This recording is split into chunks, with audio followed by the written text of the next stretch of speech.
All right, welcome back to another Sunday night Streamlined edition. Here where we left off, obviously, we have a couple players to introduce as per usual and their characters, and then we'll go over where we left off, where we're going. Up above me, we have Megan. She's playing Calcine. Below her, we have Tim. He's playing Magvaris. Below him, we have Jeremy. He is playing Borla Erngor, and we have Webb Winterthorn, played by Evan, at the very bottom. If you guys can go through and just rename yourselves on Zoom so they pop up with your character names, please. That'd be great. And anyway, so we left off last week in the Granny Moletooth's cave. And I believe you just killed Granny Moletooth, and Webb was approaching her body. Does that sound right? Yes. Gonna loot that body. Okay. So we're out of. Well, there's still a giant earth elemental over to your above you, Borla, and to right below you, Calcine. So just to throw that out there,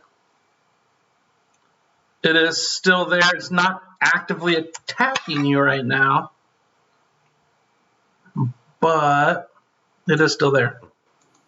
How's that trickery? Anyway, happy Halloween. We've got a bat above me. I am Star-Lord, obviously. Jeremy's a foot, Evan's a pedophile, and Tim is a... Wow. You can't say that online. You can't say that at all. Well, that's the thing about pedophiles. You can never tell until it's too late. I'm just kidding. That is not what anybody's playing. Jeremy is obviously a Sorto. Megan is obviously a furry cat with wings. I'm obviously not Star-Lord. But I do have a baby Groot. And Tim is obviously a leprechaun. So anyway, happy Halloween. Here we are. Strawberry Shorty, thanks for popping in. Glad to have you.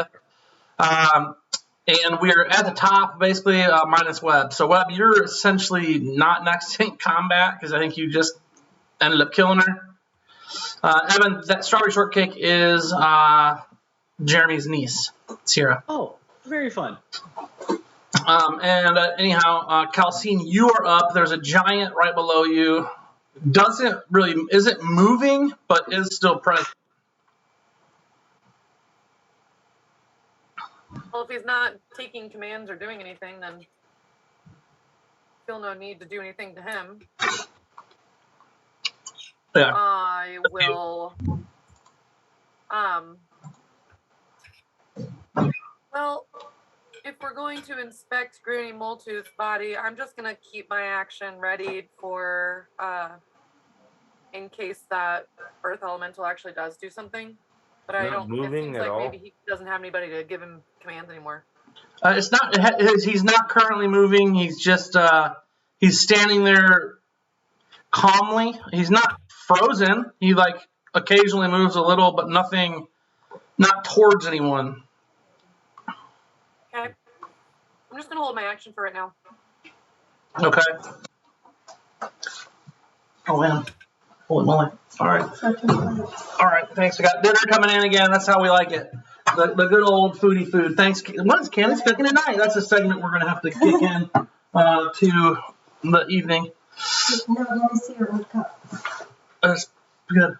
It's good. Okay, use that towel for me. Okay. Thank you. But yeah, so, yeah, he's not moving, so you're just going to chill, it sounds like? Yeah. Okay.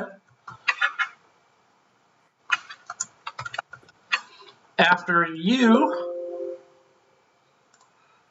we have the Earth Element himself who does nothing, and then Borla. Oh.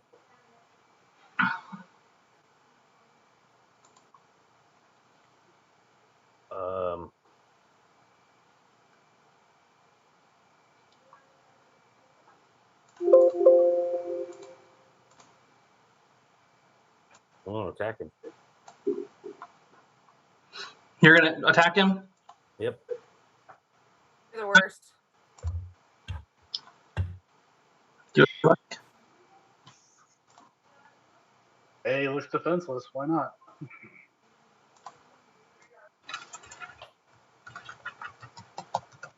Well, I'm doing this wrong. Sorry, guys.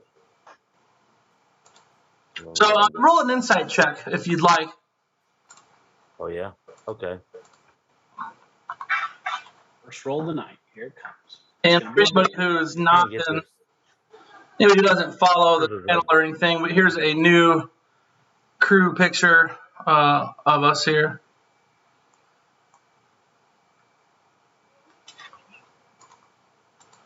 Obviously, you guys have all seen it, but anybody watching maybe hasn't seen our picture there. I may or may not be the one in the clouds.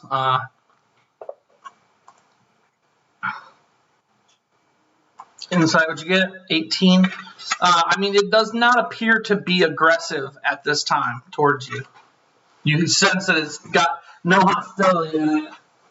Yeah, but I don't want to lose my rage. Or be dead or exhausted or whatever. Yeah, I understand where it comes from. So you do whatever you think you want to do. I'm just giving you Yeah. an out if you don't want to do it.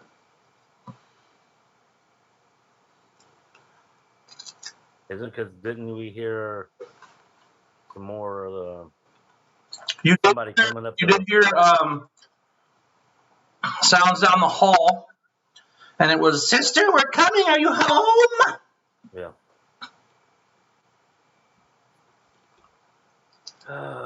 Yeah, I'm gonna attack it. All right. Let's do it. Can't say I'm mad.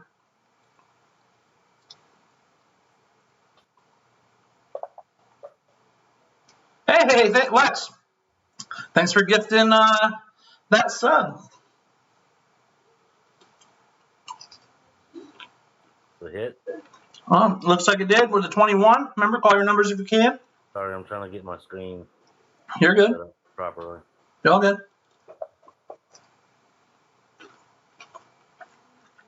Looks like nine damage, but 4 of it went through after the resistance.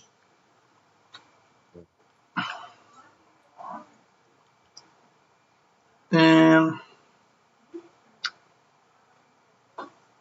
are you attacking, Kelsine? No. I'm Oh, you're very wild much magic. against attacking. No, I know your wild magic just went off. I was confused. I don't know why it went. Okay.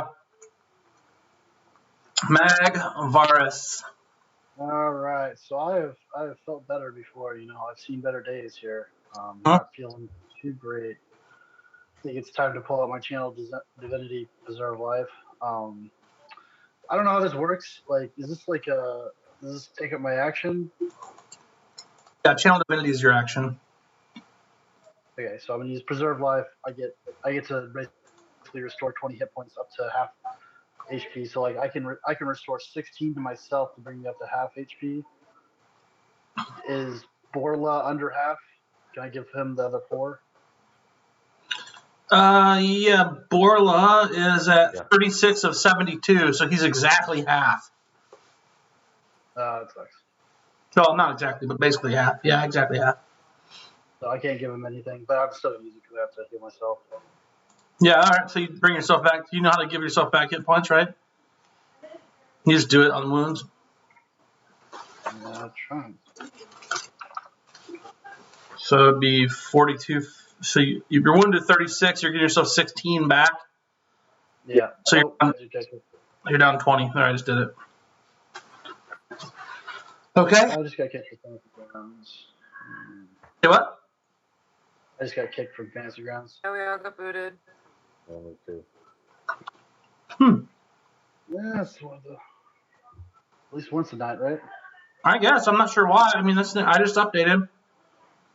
Yeah, I'm just gonna I know I already knew what I was gonna do anyway, so I'm gonna move behind Borla because I know that I could hear the witches like kind of rummaging around behind me, and I don't want to be the first one that they see.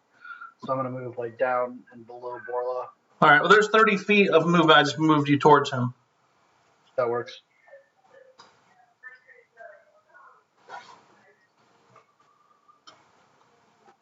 Okay.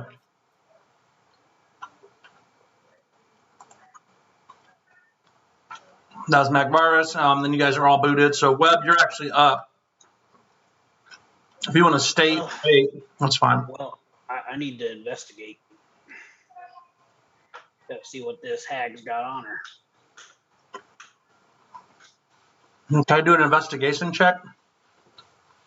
My character has not loaded yet.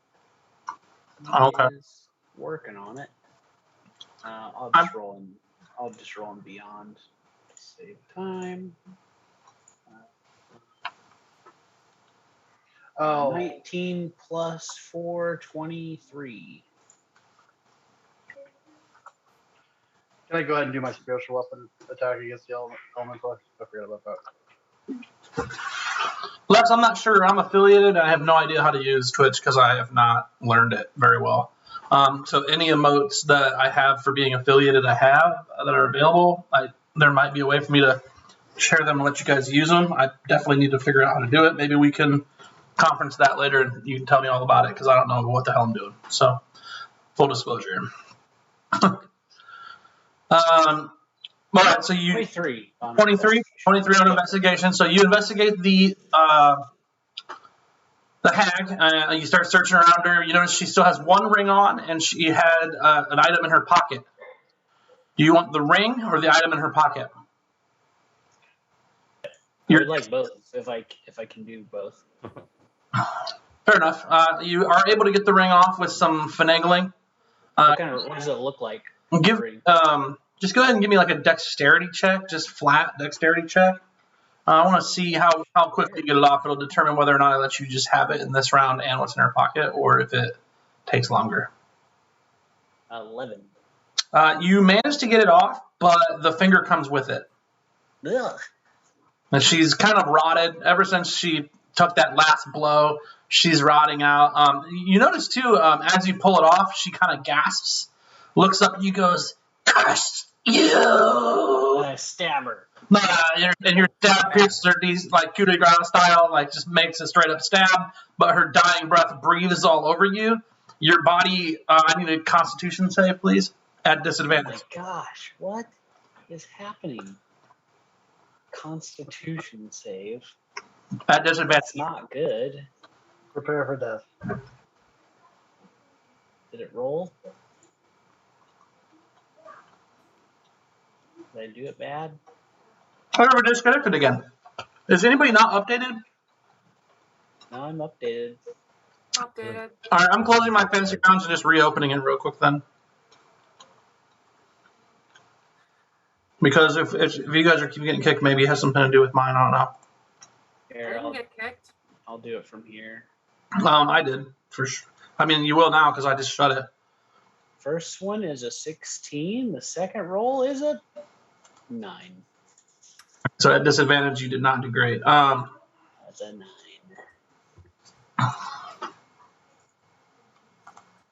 She surprised me. Right.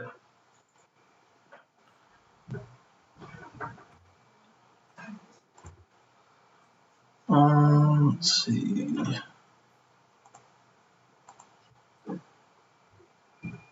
Sources. So with a 9, her Are you back in? maybe, I don't know. I just opened up the main one. With her foul breath kind of covering you in its stench and elderly pains, you breathe it in and you start choking and writhing on the ground. Your hair goes from kind of a wispy brown to a black and orange with like stripes in it. Your items on you shift and merge around with each other, and you end up on your knees clutching what looks to be a lyre. No, you're a liar. I am a liar, but that didn't happen. Okay. For all intents and purposes, your halfling ranger is now a halfling bard. All right. All right. Did everyone see this, or are they doing It happens right in front of everybody. Oh no. So I have the lyre in my hand. Yep. I just try to start playing it, Yeah. knowing in my mind Play the that shit I've out never of it. played this before. Okay. Let's get a performance out of you. Performance. It's a 22. Pretty good. So she coughs up. Hey, honey ball, what's happening? Mike, glad to have you. She coughs up all over you, breathes her final death curse upon you, and your semi-dangerous, swamp wandering outcast bringing in ranger self sucks in her stench, and you're cursed to be the most hated class of all Dungeons & Dragons campaign. The mildly flirtatious or completely 100% sexually rambunctious bard. Deciding what that means, we'll find out as time goes on. You nail down this lyre that you've never played in your life, and it seems like a second hand, Wow. or it seems like one of your two hands. You're just like I can't. I'm not musically talented, more like musically challenged. So we're just everybody's imagination tear away as the harp-like lyre is beaten with the strings are beaten by your stubby little halfling fingers. I'm just like staring at everyone while I'm playing. Like, what is happening? 100%. So that is exactly where we left off there. And then after you, I take my action from the last round to just kind of like stomp on my foot or something so that I can keep my rage going in case I need to. I'll take a damage. Yep. That's fine. And then Jeremy, your Magvaris's or Borla's rage is still consistent too because you did hit the monster. Cool. And then here you guys sit. Nothing. The stone monster itself, the golem or rock elemental, earth elemental, is not making any moves. You just hit it, and it just does nothing. You have a finger, or you just have a ring in your hand now. The finger itself rotted away as the spell finalized. And yeah, that's where we're back. That was your turn. You managed to grab whatever is in her pocket, which happens to be a parchment. We'll get to that after another round of people's decisions. Okay, so I got the ring and a parchment and turned into a bard. Yeah, all at once. Okay, all right. Did that really happen? A hell of a turn. Yeah. It's a big turn. Turn for the worst, but I mean, it is what it is. Calcine. Play with your bat ears. I love it. There. Baby Groot. I don't know. I don't really feel the need to do anything in here, but I guess it is worth doing some investigating to see if anyone else is actually coming. Okay. So, which direction? Well, I'm gonna go towards the mouth of the cave. Where you guys came in? Well, it's only like a turn's worth of movement, right? So. I mean, the mouth of the cave where you entered this part of the cavern, you mean? Like this part of the caves? Yeah. Yeah. I mean, it's only a turn's worth of movement, so I really don't have many choices when I... Right, so you could get to, like, the other side of him, basically. One more. Well, I can use a full turn. Okay, so one more full. 3 and 6. We'll just do that. Okay. Oh, move me, like, there-ish instead. Okay. All right, cool. So nicely done. You guys got through it. You get out there. Give me a perception check. Calcine. I am going to tell them what I'm doing. Hey, guys, I'm going to go check that out really quick. Not going too far, but if I holler, maybe that means there's something. Okay. Roger. Well, all right, perception? Yep. Not great. A 5? And it's dark, and you can see in the dark, but not really well. because it's like there's lots of stones. Seems to be dust from when you guys traveled through here. The air hasn't let it settle. And maybe maybe that's her essence floating around. You're not sure, but it's something that's hard to see. Cool. Earth Elemental is still standing there. Borla. Having seen what Calcine did, that's what I'm going to do. Keep my rage going. And I'm going to go take as far as I can get to go into the hallway as well. You're going to follow her? Yep. Okay, so 10 squares. So 3, 4, 5, 6, 7, 8, 9, 10. I stomped on my foot too, man. Punched myself in the face, dude. Kicked the rock real hard, stubbed my toe. Gosh dang it! Yeah, I hear that. All right, Magvarus. Yeah, I think I'm gonna join my teammates there. There's 30. I'm actually gonna. Yeah, I'm gonna move. I can go the full 60 here. I'll just kind of fall up behind Calcine, and then I'll move my spiritual weapon to 20. That's the max. Okay.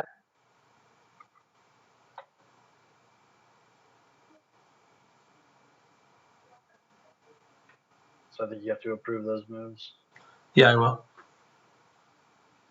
So you're going to use all your movement to get there. Bring that there. Okay. That's my turn. All right, and then I'll get up there by Borla and still just playing, my lyre. And I'm just like thinking to myself, man, I wish we were more healed up. And I'm gonna cast aid out of my lyre and give 5 temporary hit points to everybody. ooh. Love that.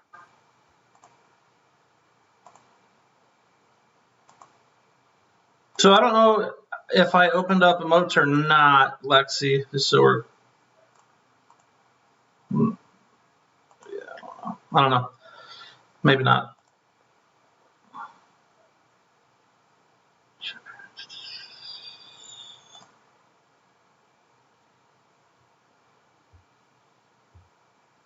Cool. Yeah, I'm not sure.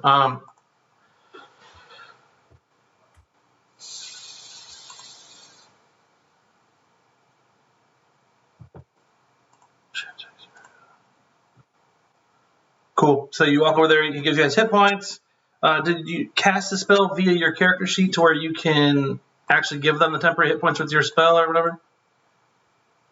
I did, yes. There's like a 5 in the temporary spot. Oh, did everybody else get it? And you? Yeah. Oh, you don't get it. Just them. Right, I don't get it. Okay, cool. That's good to know. Yeah, I changed it from only. I don't know what that means. I have no idea what that is. All right, so that's fine. You move up there, give them some temporary hit points. Calcine. My turn already, huh? Yeah. I didn't really check out those bodies up there, did I? Did I find anything on them? I can't remember what.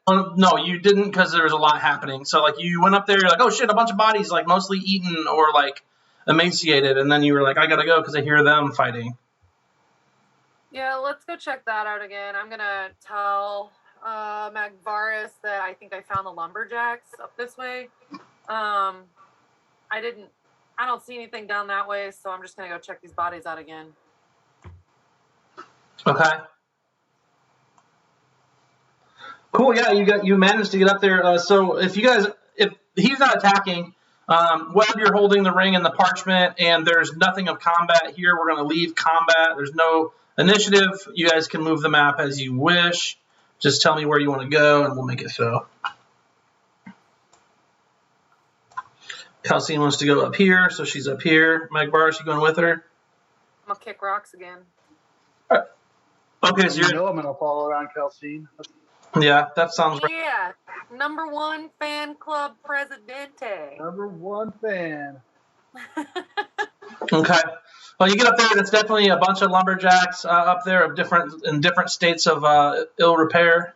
Some are super dead, like just bones. Some are still some flesh left. Most are in some unhealthy amount of decay, though. No one's alive. No one worth bringing back, really, unless you're gonna, take them back for burial. Your guys' decision on what you want to do in that regard. Don't appear to have anything of any kind of value on them, personal effects wise, either. Nothing to see here. Nothing. Yeah, it seems like this place is empty. Hope you going down that way. Okay. Is there anything on them that we could take back for identification? Are you going up there? Yeah. Sorry, I thought I was up there. Like a work badge, or union card. Sure. Go ahead and investigate and see what you come up with. Calcine kind of kicked one of their feet to get pissed off and said, "There's nothing here." Still raging. Yeah. It's hard for me to do things. Not great. 6. Yeah. I mean, honestly, they're pretty beat up. A lot of these corpses seem almost indecipherable as to who they are. The only way you can figure it out at all is just because the somewhat semi-city lumberjack type clothes they're wearing. They're wearing like worker gear from the shreds of what's left of their clothes. I'll pick up some shreds of clothes then that will notate that they're lumberjacks. Okay. No one's questioning the tiger striped hair or the new lyre that the ranger pulled out of his. Well, we all saw him get like breathed on by the old dead woman. So I always thought he was a kind of a bard anyway. Thank You look different, pal. You good or? I'm gonna go ahead and kneel by each of the bodies and pray for them. Pray for them. You say you're kneeling by I'll pray for you. Thoughts and prayers. Prayer to Parago to accept their souls into his loving grace. Okay. Yeah, no, that sounds good. So you're like, Lord Light, bring destiny upon these souls, whatever. Good.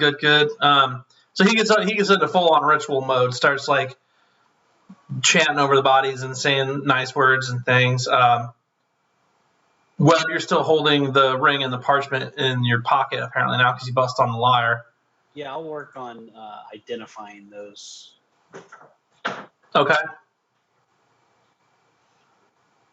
So, how so? What are you gonna do? I'm gonna cast identify as a ritual. You have identify? I do, yeah. Cool. That's nice to have. So I'm gonna like look at the ring while still just plucking away on my lyre, just shredding this thing. Did that really happen? Yeah, it really happened. All right, yeah, you shred away on it. The ring is a limited control elemental ring. So it's not super powerful. It has charges. It's got 2 charges left. Is that the party sheet? No, it's not. It's just in your brain. We'll figure that. Yeah, 100%. It's just in your brain. You can add it to your item sheet yourself. And then the parchment, when you cast that as a ritual on the parchment, it is a plain parchment, but there has been some sort of spell cast on it. Its parchment itself is non-magical.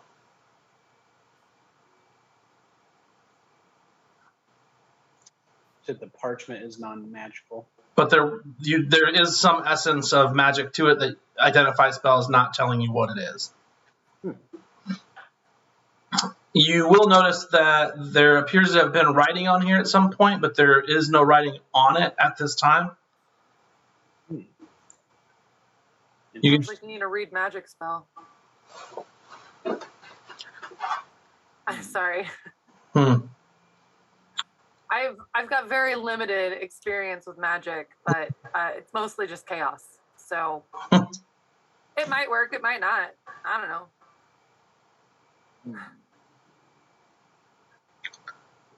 Yeah, it appears like somebody wrote something on here just based on like the indentations that you can't really decipher against the parchment. Like something is pushed against this as if being written on, but you can't really.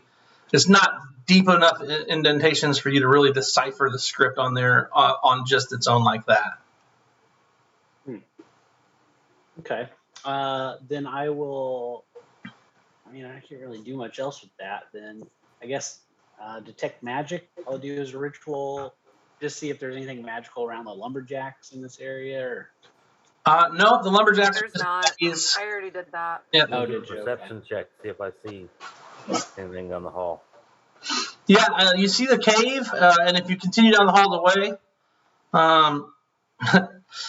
you see the cave. There doesn't appear to be anybody. You don't hear any extra sounds. If you travel your normal distance or whatever for a little ways there, you'll eventually get over here and you'll see that horse's carcass and in bones and everything. Minus a jaw or 5. Yeah, mine has a couple pieces. It looks like somebody kicked its head in after it was rotted a bunch. Ain't coming for me. Nothing seen by any means, and My experience with magic is very limited, but I understand that it's possible it might have come after me. Perhaps harder to bite at me without a jaw. right. I am She's what like, I am. I understand it. I just don't speak it. I am what I am. I'm a barbarian. Yeah, no, it's 100% true. She is. Well, the parchment does have a lingering effect of like invisibility magic cast on it. So it's illusion magic. Gotcha. Okay. Thank you. I'm going to just put that back in the pocket and keep working this lyre, seeing what this is all about. Okay, so he's just jamming out. So really, his strumming of the lyre fills the cave. So anything you guys are trying to listen to coming or whatever knows you're in here. But yeah, dude, do you think that maybe that's not the best plan right this second? Considering we're not 100% sure that she doesn't have people coming. Seems like maybe you're just bringing people to us. And I'll try to telepathically speak to Calcian and tell her I'm sorry. Thank goodness you said that telepathically because you were already it's not making working. a It's shit not working. ton of noise. It was like, oh no. yeah, so strangely enough, a few of his halfling features do appear to be different.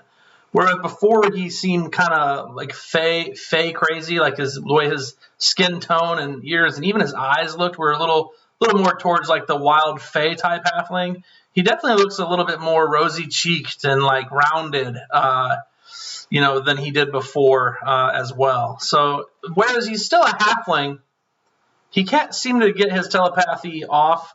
He now, for some reason, can play this lyre like a bat out of hell.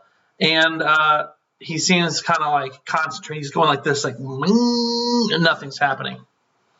I'm going to look at him like, are you going to stop? Are you going to stop or? I'll just like take like a part of the lyre string that's like sticking out over the top, and I'll like pull on it, and then I'll cast message, and I'll say sorry in message form to her, so she'll get that at least. Got it. Well, I like that you're doing this standing right next to me. Sure. Well, this is all new. So. I'm so used to just talking in their minds. Right. It's weird. Open your mind. Whisper into a string now. But the question is though, did you stop playing? Yes. Okay. Somebody can roll perception. I know Evan, your perception is what, like 18 or 16? Well, it was. It's not that high anymore. Let's take a look. It is now a 16, I believe. It is now a 16. Yep. Yeah. It's supposed to be a bones day, and my rolls are not reflecting that. A bones day? 16. Let me consult the bones. All right. So what was the highest? 16 for me. Okay.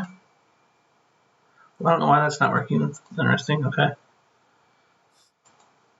So 16 was the highest, and you don't hear any sounds. You hear the dripping of water. You hear just yourselves shuffling around. Borla, even you down below. Like not much going on. The cave seems like these sisters you heard calling out into the darkness of the cave, supposedly on the way into coming into their sister's lair.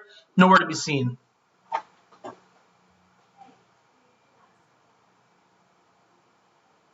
right, well, I'm going to go back where I seen they went. That's fine. We're out of combat, so you may manage to get back to them. The priest is there, doing his talk over the bodies. The halfling is there doing all kinds of stuff with his lyre and like and just looking at this piece of paper. And really, that's probably going to end up being gone. So your spirit weapon's only a minute. So a minute goes by. You guys are sitting in a dark cave, quiet, by the light of We need to Magbar's. find some place to take a rest. We need to see. We need to find Vicen, and that means he was going to meet us on the other side of the cave, which means we've got to fight our way through probably more stuff. We might just consider walking around. Well, the goal was to kill Granny Moletooth. That was the Yeah, I only know, reason. but who knows what else is waiting for us if we try to go through and meet Vicen on the other side. Oh, I agree. Don't go to the other side. Out this door. I mean, we've got to go someplace where we can effectively. We can go back in Granny Moletooth's area and try to take a break, but I would not make the assumption that somebody isn't going to join her or think she's home and come find her. She might actually have sisters. Or alternatively, we could go to the mouth of the cave outside of this hellhole and just kind of wait there for the centaur. Because we already took out the granny. DM question. That ring of elemental control, does that take attunement? Yes. Okay.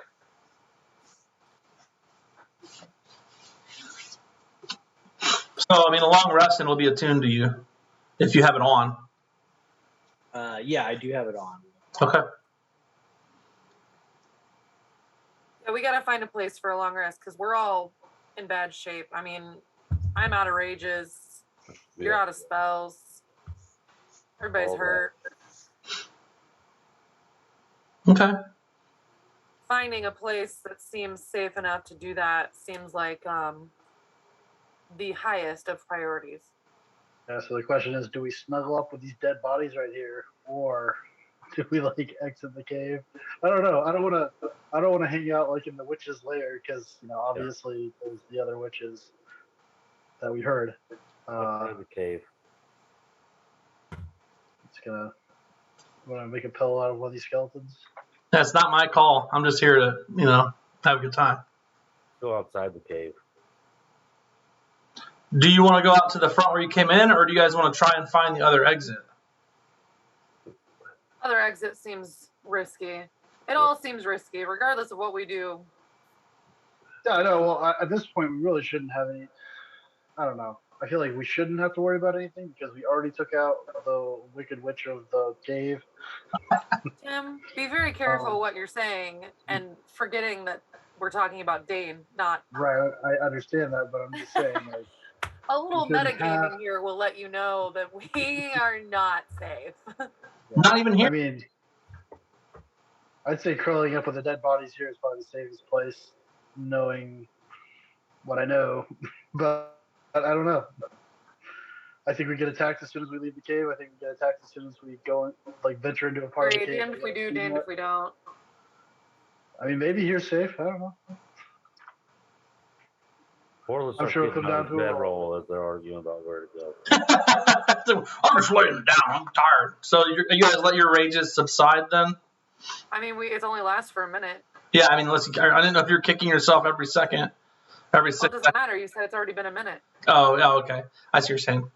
Yeah, so the rages subside. You guys are feeling the drain of the subsided rage. Let's see, rage off.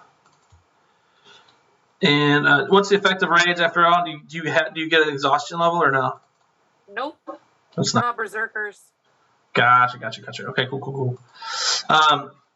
All right, well, you guys are all. Borlo lays out a mat and starts to, get comfortable. Luckily, he doesn't wear armor, so you don't have to take any of that off. Magvaris, you're loaded in it. You have plenty of armor on. Guys, this ain't it. Like, she said sisters. I mean, if somebody does come back, we're fighting 2 more of those bitches. Like, this is not it. I'd rather take my chances elsewhere in the cave or outside the cave. Like, we just can't. This is not it. All right, let's go outside the cave then. That's fine. Let's go outside and, we'll see what happens. I'm fine with that. What do you guys think? Webb? Borla? Borla's laid down and comfortable and wondering what the hell's going on. Webb just nods his head while he's just staring at his lyre. So not helpful, either one of you. Start rolling it up. Get up and start rolling my bedroll up. Okay. Let's take our. Gosh, Borla's in. You guys act like I'm real mean. I throw a bunch of crazy stuff at you. You do. Oh. Character sheet's not working again.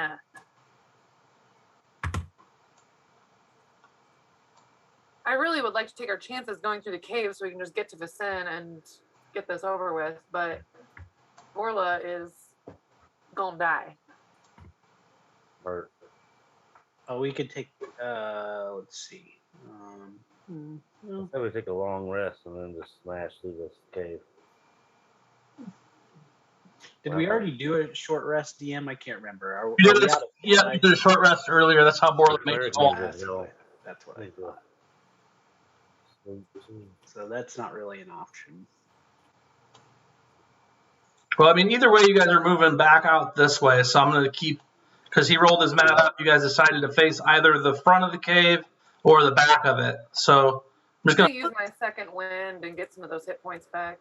I thought you already used it. Not checked. Okay. Well, that's fine. I thought you said you'd used it, but I mean... Those extra 3 hit points really did it for me, so never fear. You're going to be fine. What I have coming has nothing to do with that. Okay, so now the final decision. Maybe team party vote. Who wants to go where? Front of the cave, back of the cave. Let's just get through it. Front. All right, so Tim wants to come in where you guys came in. Leave where you came in. And Vincent is supposed to be waiting on the opposite side. For backups through the cave. Let's just put. I think we're better off pushing through. We've already fought so much in this cave. How much more can there be? Either way, we're gonna get attacked. We might as well get closer to Vicin. All right. You convinced me. The swing vote. Just change the vote. That's 2 for that. So one more. If you both vote the other way, then we'll go front. If you guys vote, whatever you guys want to do. I'm just here for fun. So, Borla, Webb. Yeah, let's push on through, mate. Mate, even Webb just stares at everyone like, what just came out of my mouth? It's not my voice. Oh god, it doesn't sound like him either. He just stares at the fire. He stares at everybody else. And we all. I mean, at least I looked at it and I'm like, mate, huh? That's new. You say that to him, he looks up and just he looks up at you and accidentally winks.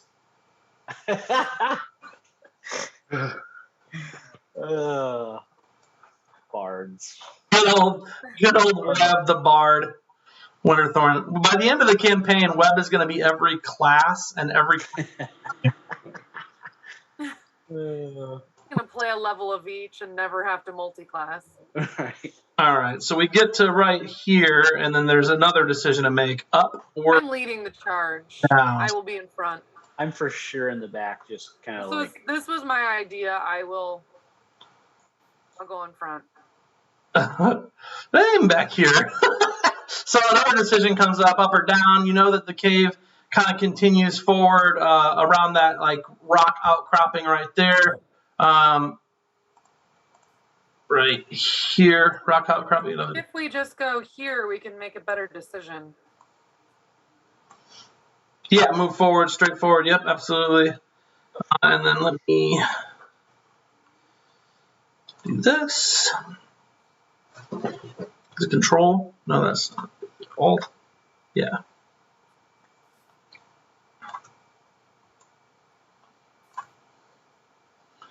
So it opens up. All of this is closed off.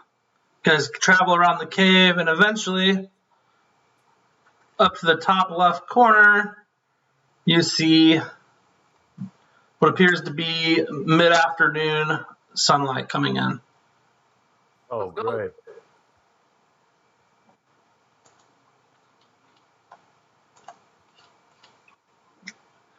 Right. It's not letting me. Oh, I see. Hold on.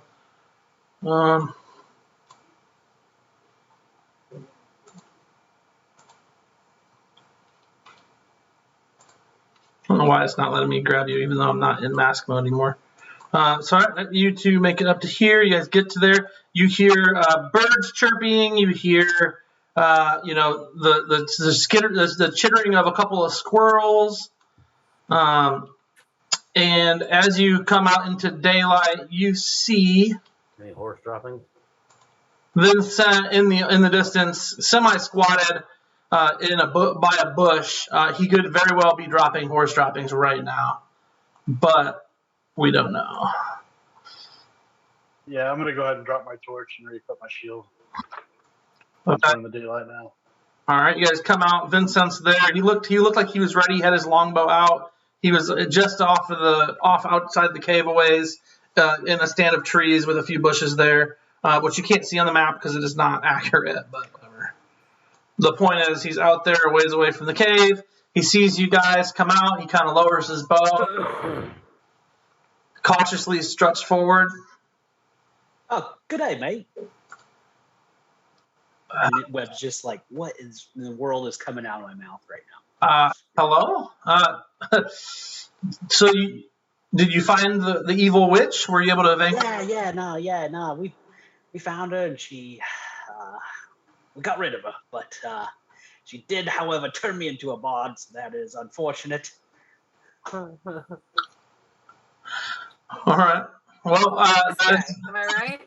a good day. The foulness and stench around this part of lovely Grenwald has been lifted. I applaud you for your bravery. I'm afraid caves are not my most favorite place to hang out. I'm much better in the sunshine and moonlight, around trees and forests, and my woodland companions and my fairy friends. So I applaud you, and you all look well. Except for you. And he comes over and he puts his hands on he's just going to cast heal on a lot of you. So you can each do essentially a greater potion of healing, which Magvarus, on your sheet, I added a greater potion of healing. If you could drop one of those on everybody who has any hit points missing. I have one on my own. I have full hit points. Yeah, you're doing great. Oh, well, yeah, Calcine's doing her own, but there we go. Perfect. So yeah, so that's great. So he comes over, he kind of like does a little heal. He says some stuff in a language you don't really pick too much out of. If you do speak Sylvan, it's basically a Sylvan prayer to the nature god, and then you get a little bit of life back.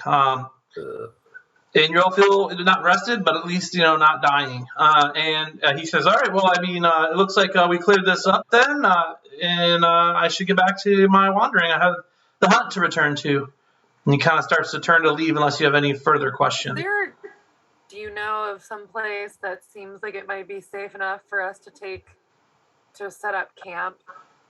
We're not really in a position to just start traveling in our state.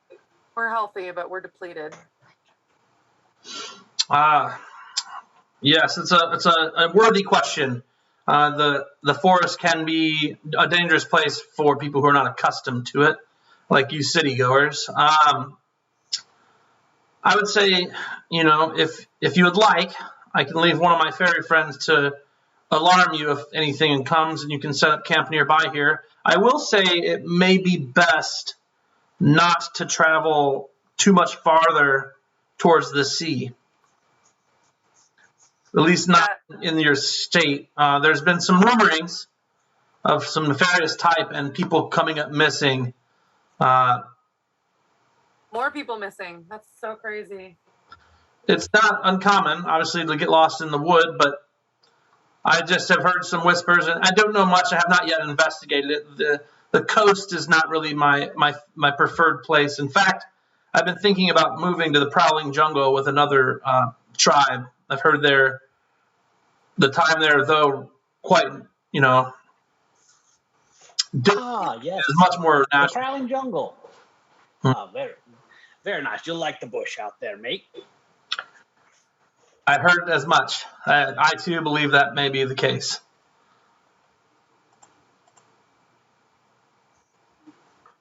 Much could there be? That's right. That's funny.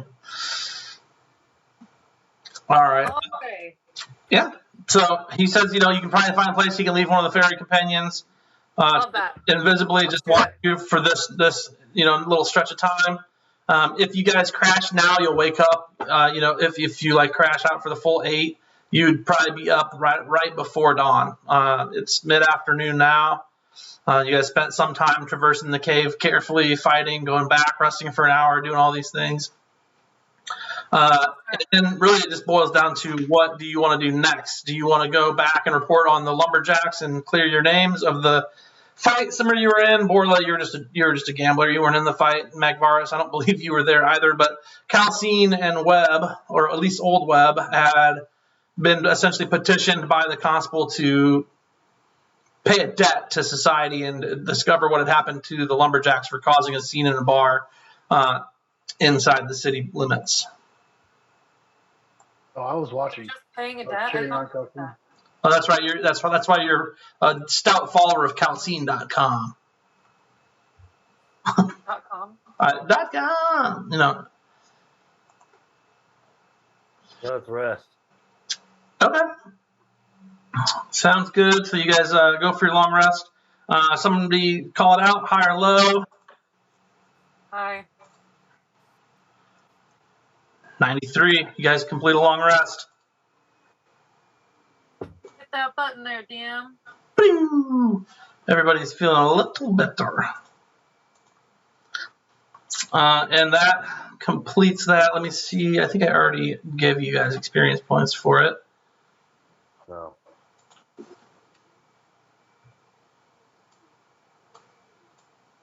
There we go. XP.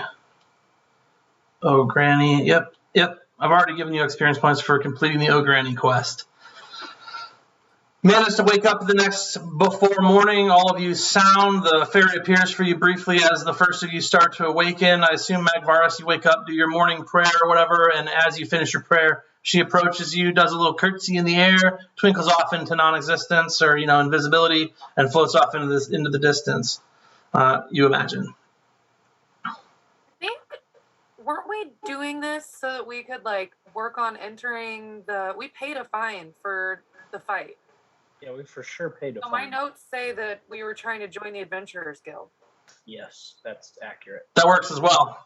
I thought it was a little bit of both, but maybe. Sure. No, it says we were fined 10 silver, and we were talking to Tamis at the Adventurers Guild, and talking about joining the guild so that we could get the perks of equipment, room and board, and blah blah blah. Yeah, no, that tracks as well. So that's totally fine. So I mean, if you can go back and prove you did it, then you're good to go. Yeah, we took some flannel shirts with us. Right. Sure. So your plan then, you can go and investigate the coast, still within the palms. No, we gotta go back. Okay. Don't you guys think we should go back? There's our travel scenery. Yeah, I've got a bunch of stuff I need to sell, so let's go back. Yeah. That's right. You're carrying basically the entire arsenal of everything you've come across. Plus, we've all the got to figure goblin out how to food get this Borla Bacon Enterprise off the ground, guys. Right. We got some bacon to sell. All right, as you guys travel, the passive perception is 16. About, maybe halfway there, you come across what appear to be goblin tracks, as well as a Marvin? piece of sack stained with what smells like pork grease. No! There's a cart drag-off a cart track, which apparently has a decent-sized load going off in a kind of wayward path, away back the way you just come from, towards the coast. That being said, you are about an hour and a half from the city or 3 hours from the coast. City.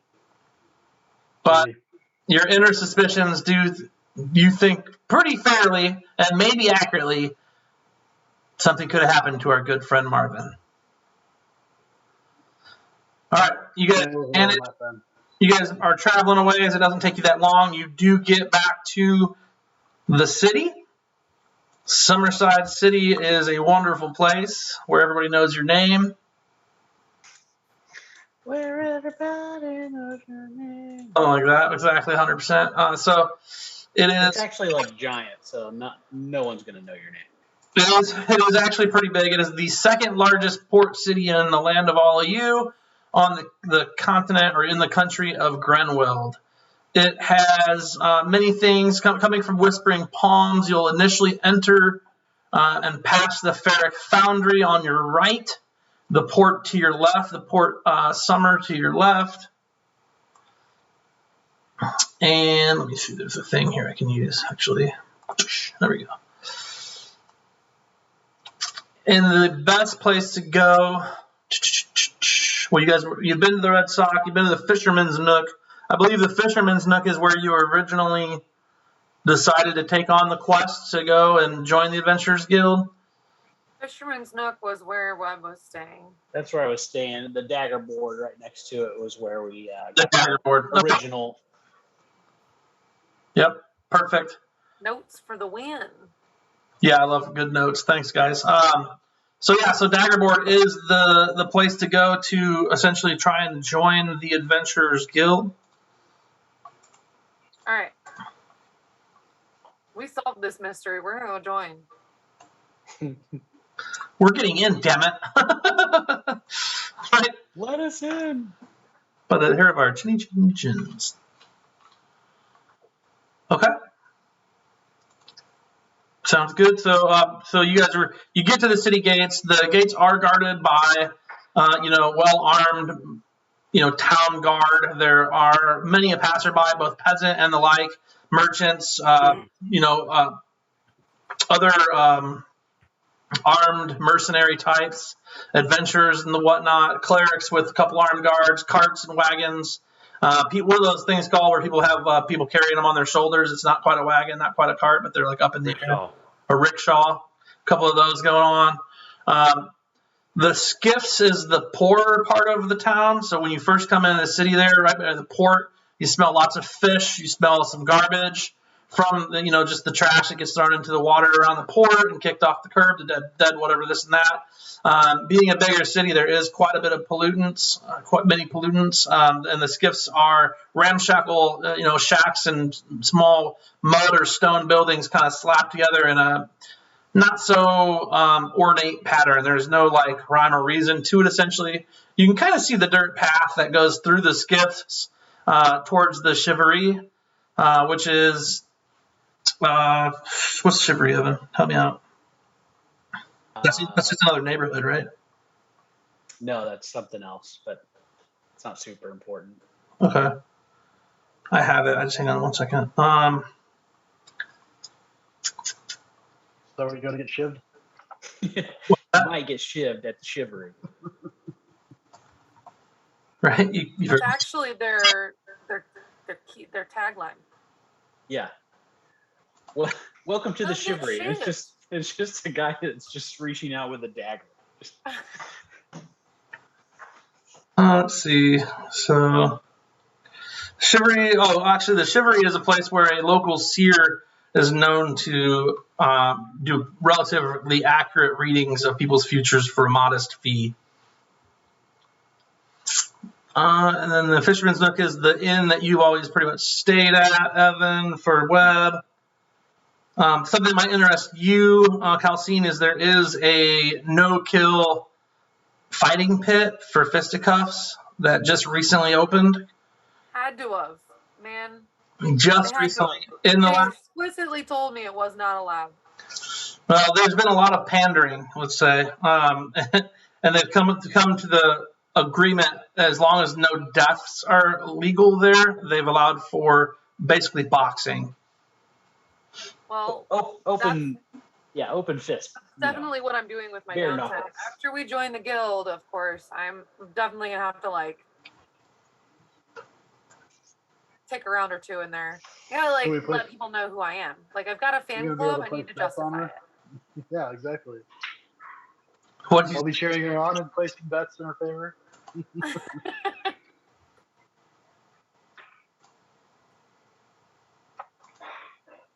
I'm gonna sell this boar meat I got.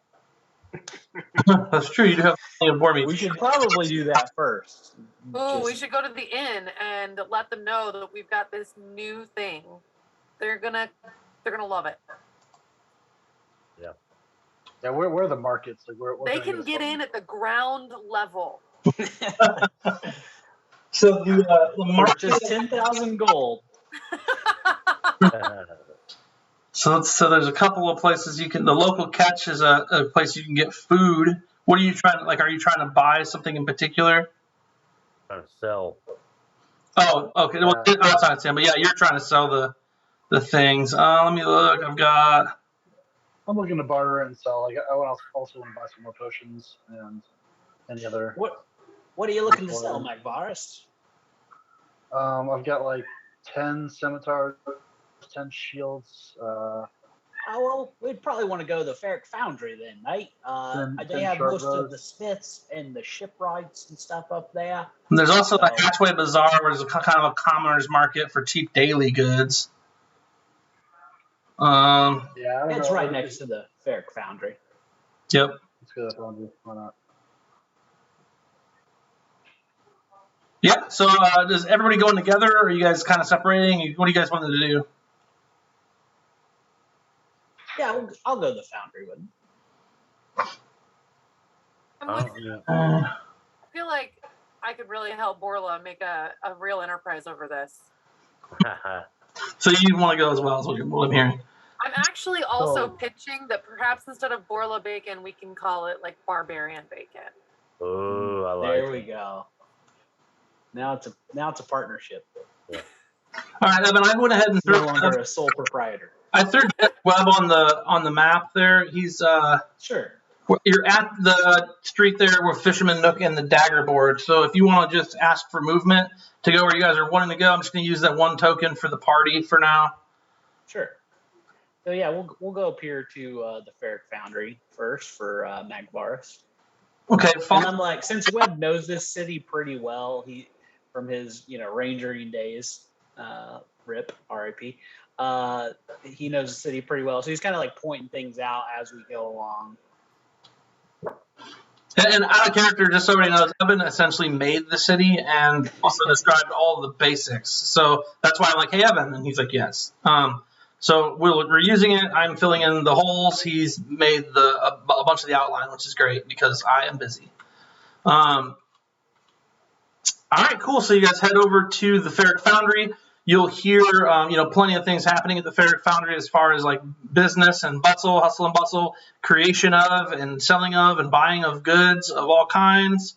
Lots of different kinds of people come here because it is the best place to buy anything not like just daily use. In particular, you're just trying to get rid of the bacon first. Or I know Magvarus has a bunch of other stuff he wants to sell as well. Well, we'll do the like swords. We're at the foundry, so let's do that stuff first. Magvarus. There's a stout, burnt, like scar-burnt armed smith of a dwarf standing nearby, bald head with a large bushy beard that he keeps tucked into his shirt and leather apron. He appears to have been hard at work most of today already. And he's about to, close up shop here soon, or take a lunch or something. It's hard to say. When you approach, and he kind of looks at you gruffly and says, "All right, then, what is it you'd have or need?" Well, it's like I'll tell them I've got some gear I'd like to offload here: 10 short bows, 10 shields, and 10 scimitars. If you're willing to give me some pricing on that. They fell off the back of a wagon. Of course they did. Why wouldn't we tell if we just took them off of the dead goblins that we killed? Like, it's not a bad thing to kill The goblins. cleric, always being honest. What's wrong with killing goblins? Well, they're not worth much here. Anything a goblin touches basically is cut in half. I'll give you a quarter asking price for it.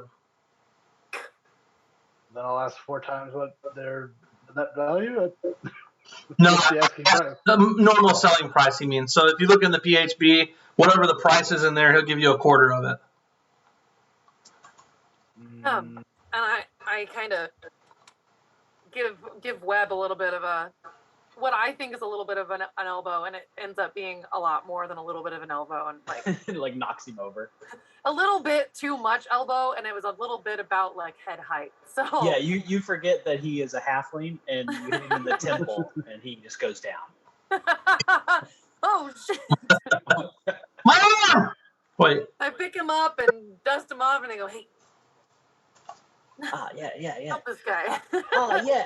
Hey, yeah, we're trying to get a pretty good deal on these. We went to fight this old hag in the cave, and we were able to come out with all this stuff. Now, if I were to maybe sweeten the pot a little bit here, as far as purchase some of your wares, will you be able to give my friend a better price on his? A customer one day is a customer the next. So if you buy something today, you're going to come back. So yeah, absolutely. I think that's a fair deal. At least depending on what all you have. Now, what do you have? I see some scimitars in a bundle. I see a bunch of shields that are of ill repair. And what else did you say you had? 10 short bows. I got Not some much. things in my sheet too. I'm just gonna throw in the party because I'm trying to get rid of them. Sure. So what do you want to buy? What does he have to offer? But he offers mostly like main items. He repairs armor, makes like long swords, broadswords, short swords, axes, stuff like that. Any shields? He can make shields. He doesn't have any in stock. Okay. I'd be interested in a shield, Mike. Orla approaches with a tiny fey dagger. Oh god, Off one of the the toothpick one you took. Is that what you found in the jar with the quick clean? 100%. Okay. So let's see. So just real quick, I'm gonna just knock out Tim's. If you're gonna buy a shield, he's gonna ask 15 gold for it.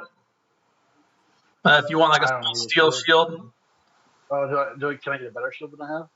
Oh, I'm talking to Webb because Webb said he wanted to buy one. Okay.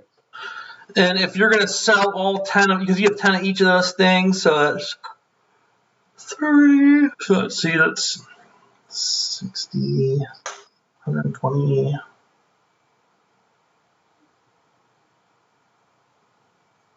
Be 140 gold he'll give you for all the scimitars, Nice. bows, and shields.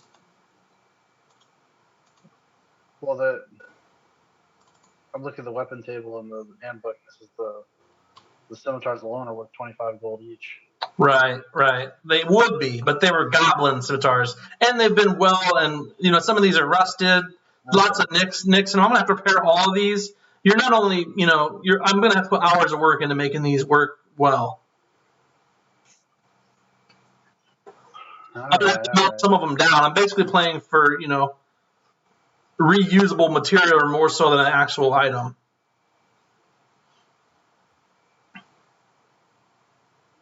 These aren't, new items. These are used and barely cared for. I don't know too many goblins that oil their blades and dry them and keep sharpen them correctly and do the right thing. Maybe they're butcher knives. Who knows?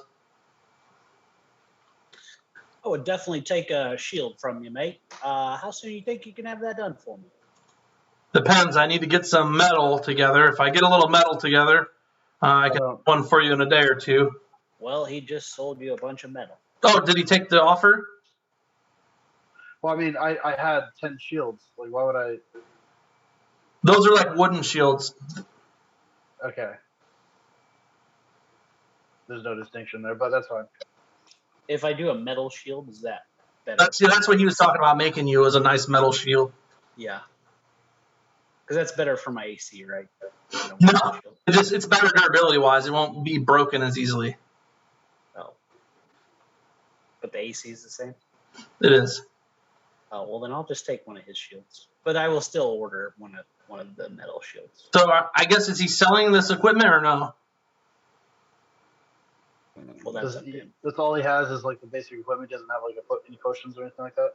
This guy doesn't. This guy's a blue-collar armor or weaponsmith kind of guy. He makes horseshoes for people, makes axes, axe heads, and swords, and sometimes armor.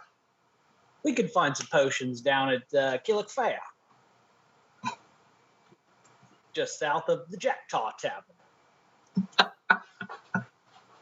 Yeah, I mean that's fine. I don't necessarily have to sell this guy. I can sell the other people too, right? Or would they? Yeah, no, I mean it's up to you. I mean he made a fair offer. I mean they are in pretty bad shape overall. I mean there's maybe one in there that's decent, but for the most part they are cheaply made and or chipped and or dull and or rusty. All right, that's fine.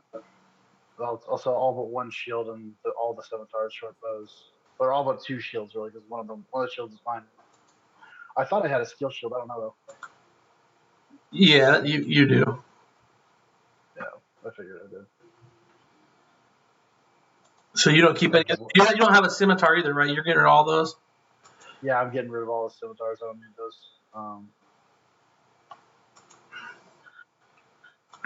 Yeah, I'll give one of the shields to good old Webb. Okay.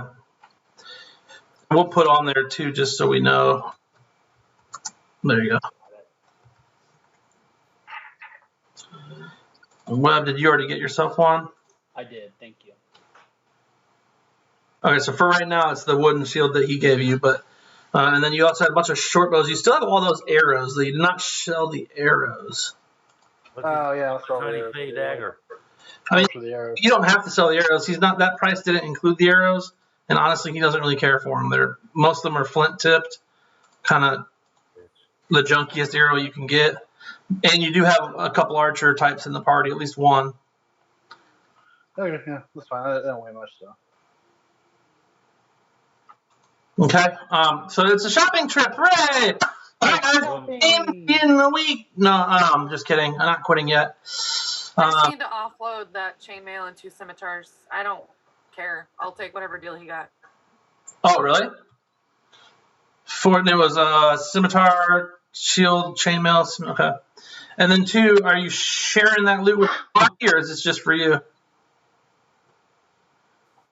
I can share it with the party. I mean, it doesn't matter. What I'm going to buy is stuff for the party anyways. I'm not just going to spend it all myself. So. Okay. So he'll give you 50, I'll hold it for the party. He'll give you 56 gold for Megan or Calcine. Do you want to just pull the 56 in and I can spread 72 or? I'm adding 56 gold to my sheet. If you're taking all the money from those things, yes. Yeah, I mean it's fine for right now. It's not like we won't end up sharing it. Okay, and how much did you get, Tim, just now? 160 or 140? You said 140. Your one chance to steal from me, but I'll give you the 140. Are you splitting that amongst everybody? I'll tell them if they need anything, let me know. But no, I'm gonna keep it for myself for now. Oh, the church needs some money too. Okay, got it. No. I can dig it. That's just easier. I've burned like a bunch of potions of greater healing on the party. Like, if I need to buy more, then Sure. you're gonna be okay with that. Oh yeah. I think that makes a What's lot this of guy look Your like? commission, man. Whew. That's good doing. And I also carried all this crap all the way from the cave. What's this guy Saying, look like? Going off of the help. What's that? What's this guy look like? He's bald. He's got a kind of bushy beard, you think, because his shirt bulges, but he's got his beard tucked into his shirt underneath his like coverall leather smock. Human? No, he's a dwarf. Well, I'll ask Borla. ask him if he wants You to know buy this this fella? tiny fade dagger, bro. I, Standing there. sorry, I'm Waiting dealing with to get these. Sitting service there over with here, what looks ignoring like a me. needle in his hand. I don't have much use for fairy weapons, but I like your What's the shield. point? Fey metal. There's probably someplace else that'll take that shit. It is interesting. I have no. I don't even know how to melt that down. Yeah, let's you're go right. to- You wouldn't. let's You go to- wouldn't. I turn and walk away. All right, let's go to Kill It Fair. We can get some potions, and they might take your tiny needle. Oh, don't take my tiny needle. No, that's at the Red Sock, mate. Oh I god, thought that was the rib tickler. the rim ticker is actually the fighting arena. Oh wow. Yeah. Where to, Evan? You got lead. Yeah, sorry. So yeah, we'll go over here, not too far away. Just right Let's over go to that here. either the Ironclad Inn or the Jack Tart Tavern. Sure, on the way there, we'll go to the Ironclad and then the Jack Tart, try to sell some bacon, pit two pig dealers against each other, see who gives us the best price. So are you talking about the hatchway, or you're gonna say the Ironclad Inn? Yeah, We're Ironclad going Inn. to make this this Always Sunny in Philadelphia Right. pitch. Yeah. Like it's just gonna be obnoxious. You're gonna need a helipad. It's gonna be Charlie and Mac just going at it. We've got no charisma between the two of us, but we are excited as fuck. All right. Do you like bacon? I do. I love bacon. And you're doing all this. For bodyguards, by bodyguards. That's exactly what it's gonna be. Are you guys doing all this at the Ironclad Inn? Yes. And then when we sell half of it, we'll also go to the Jack Tart Tavern and do the same thing. Yeah. Ooh, that's good. So, the Ironclad Inn is a popular inn in the Bergenus. A gentleman named Oliver is the owner or barkeep. He is a stout human who is, pretty beefy, got some good, muscle to him. He was a smith for many years before a fire coal flew up and hit him in the eye. Oh, And now he's blinded on one side. But he runs a tavern. an And arrow to the knee, huh? what's that? Oh, I took an arrow to the knee. I took a coal to the eye. But yeah, he runs the Ironclad Inn, which is known for ironclad because he was a pretty renowned smith back in the day. He is a bit older for a human, and he is busy running around. When you come in, the inn itself is relatively full. He does have a full brewery attached to the inn that he makes his own brew out of. So we'll go in. Borla is excited. Webb will turn to Borla and Kelsey and say, "Don't worry, I've been here loads of times. I know Oliver very well. Let me butter him up for you." So we'll go in, we'll go to the bar, and I'll say, "Oliver, you old cobber, I need 4 pints of your best frothy right now." He looks at you, says, "Oh, all right, yeah. 1 minute. Let me get something." And he runs off, handles a couple things, seems a little distracted. Eventually, he wobbles on back. With arrow to the knee and all. Right, Jeremy. And he ends up coming back with 4 pints, slides them out, and he says, "I'll be 6 gold." And then I'll say, "You probably don't recognize me because of the new hair, but it's your old pal Webb." No. I don't recognize you at all, but hey, listen, I'm really, really busy. If you got Insight check. that, yeah, go ahead.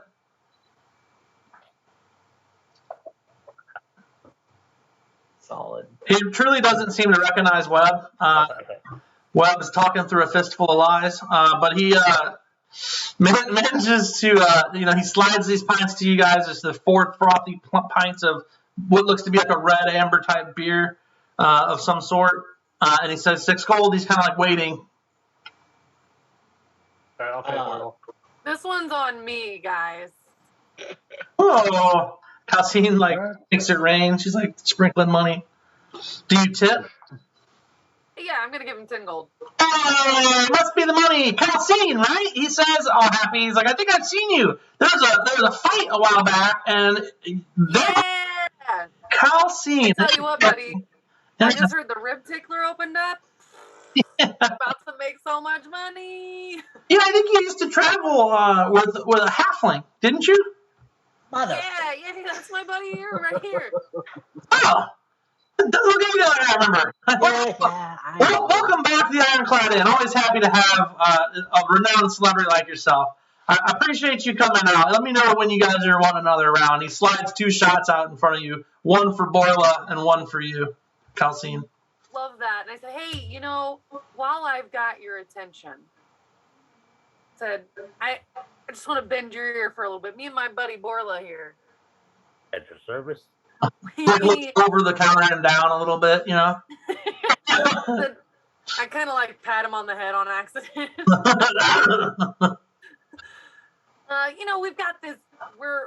We came up with this great thing while we were out on the road, and we give him the pitch. He seems all right. Not gonna lie. He seems distracted as you're pitching him mid dinner rush type air time. He seems to hear. He says, "Okay, bacon, Borla's bacon, pork, Barbarian bacon, made by bodyguards." Barbarian Borla bacon. Wait, what? I eat it every day so I can fight like a barbarian. Interesting. Listen, I'll be right back. And he heads off about 3-4 times throughout your guys' Always Sunny in Philadelphia pitch of Barbarian, quote unquote, Borla bacon. He does kind of wander off. He does come back. He's like, yeah, we can take a little. No, give me 30 pounds. Love that, man. 30 pounds. That's enough. And he's gonna try some. He's like, that's pretty good. What's your secret? Right? Oh, can't tell the secret, man. But we really think this is gonna be good for business, especially once I get down to the rib tickler. We'll have a whole thing about it. Everybody's gonna be coming to you looking for barbarian bacon. All right. Well, it was pretty good. I'm sure the 30 pounds will last a while, and appreciate you guys patronizing the tavern inn, whatever. And I got to get going over here. Let me know when you're ready for another round, and we'll get that going for you too. We're gonna talk about pricing before I hand all of it over. I thought you were giving it to me. Okay, what are you guys looking for? No, I'll give you. We're buddies. I'm gonna give you 10 pounds of it, and then from there, the next 20 pounds. What do you say, 50 gold? He looks astonished.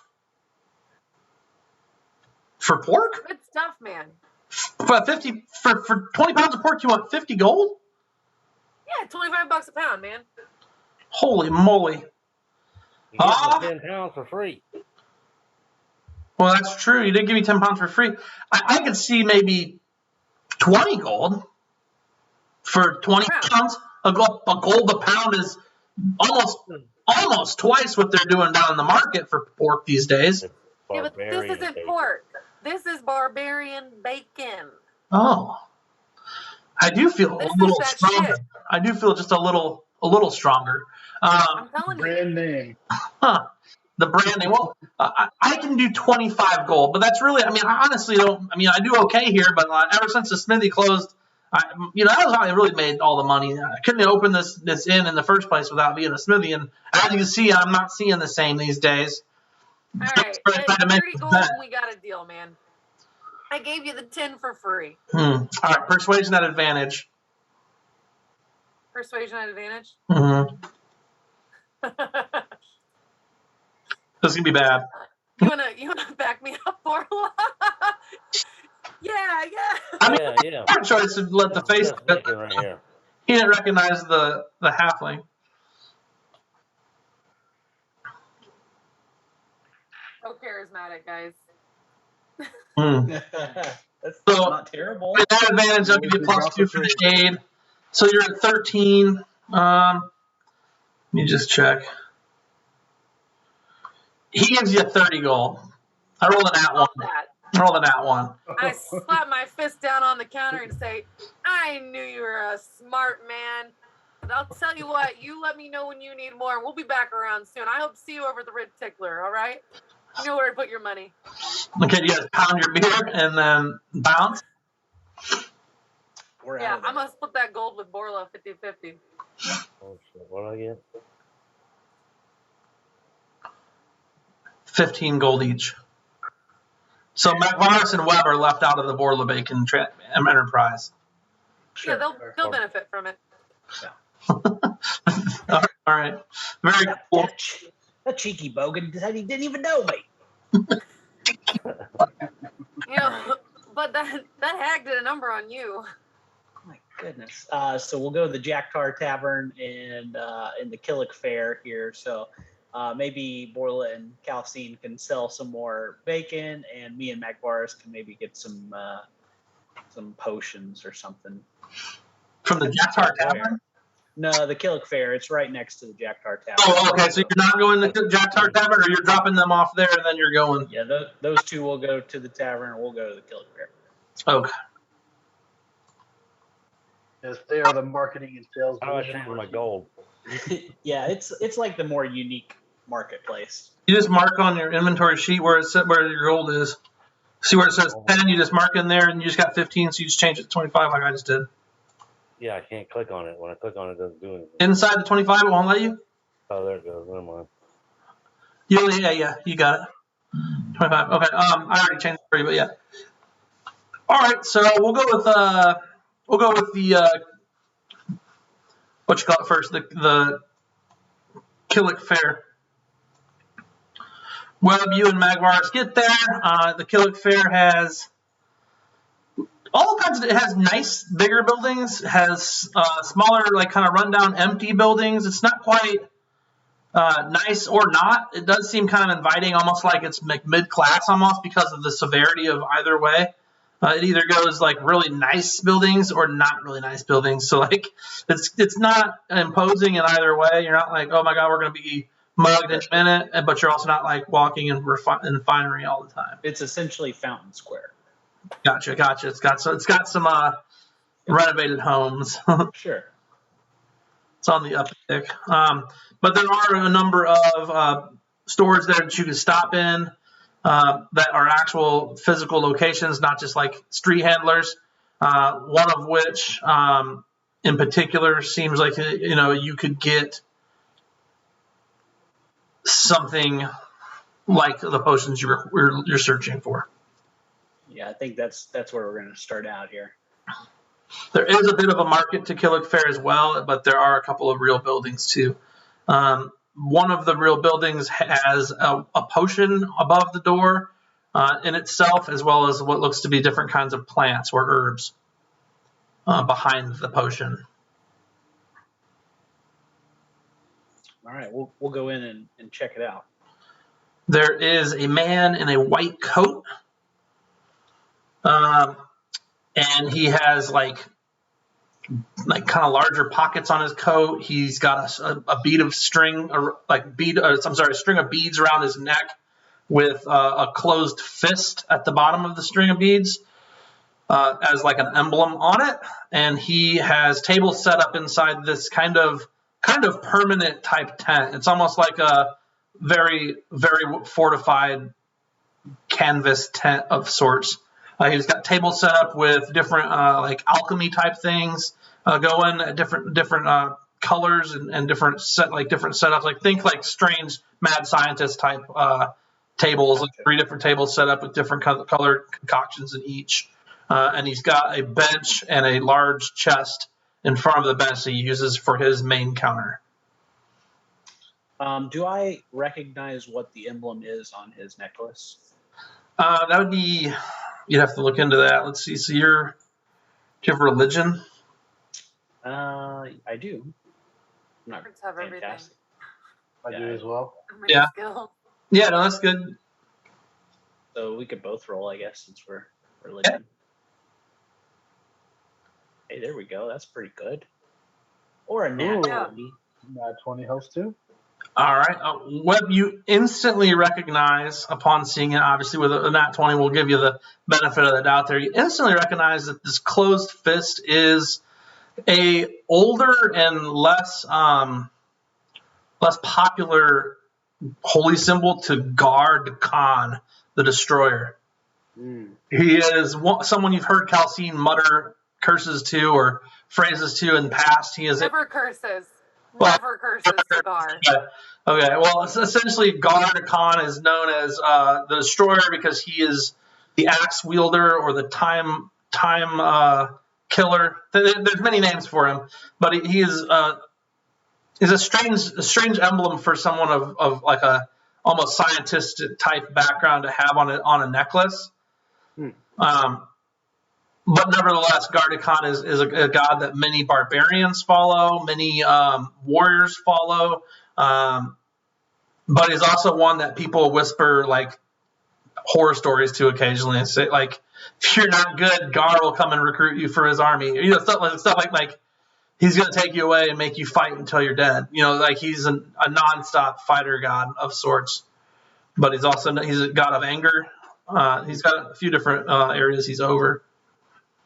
It's an interesting But necklace he's wearing there, Magvaris. the white-coated gentleman doesn't say much when you come in. He kind of just is going about his different test tubes and potions and whatnot, adding a little of this here, a pinch of that there, and kind of mending the three tables while keeping a loose eye on the two of you.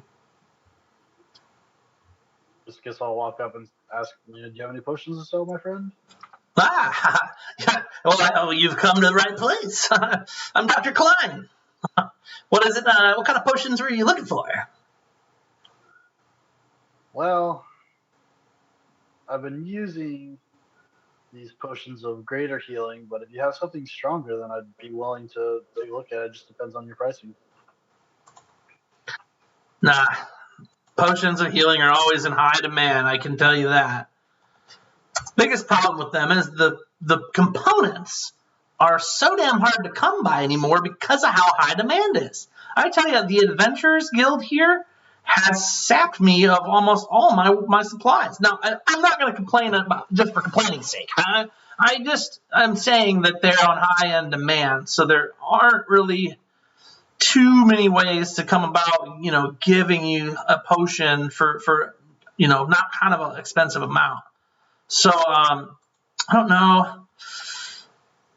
I could probably make a greater potion than what you're speaking of. In fact, I think I could probably up it a couple times, but the components alone would cost me 500 gold for either one, for the just one step up, just for the components, let alone time to brew the pot. And then beyond that, I mean, we're talking thousands just to brew a pot on them.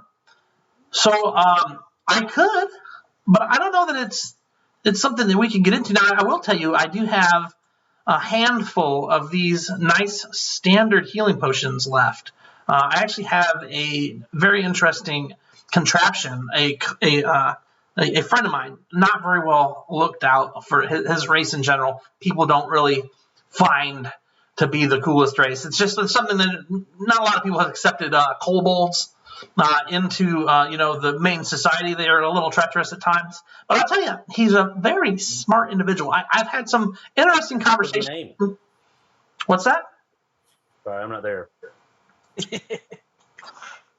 But yeah, so I guess I could give you these, give you a fair deal on these 5 standard heals. But he made this neat belt that has these vials of healing in them, and it holds 4 vials on each belt. And he just came up with it. He's so smart. I hope he gets here soon. He's supposed to be bringing me some more components to where I could make you some extra,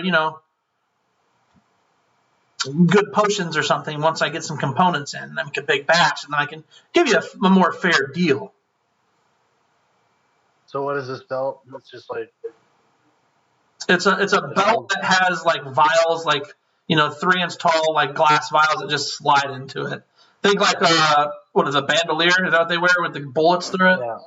Kind of like that, except it's just you wear it on your belt, so you're not having to reach into a pouch or pull it out of your bag. Or it allows you to use your bonus action to take the potion because it's just a shooter. Oh, nice. How many of those does he have for sale? Yeah, he has 2 of the belts.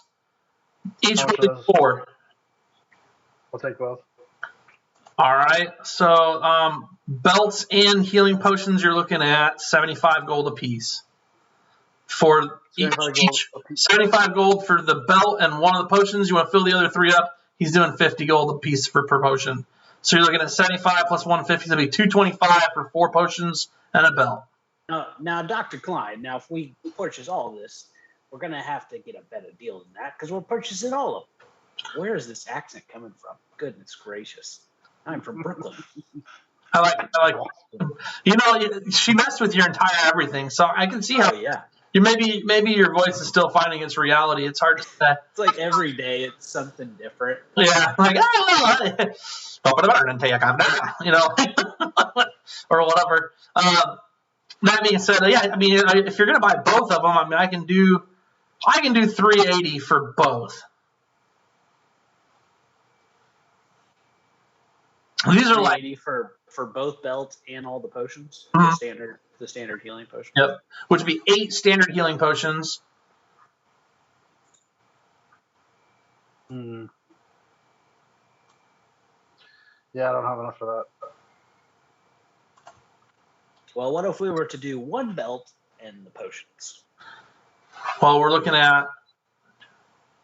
I can do 225. I've got 150.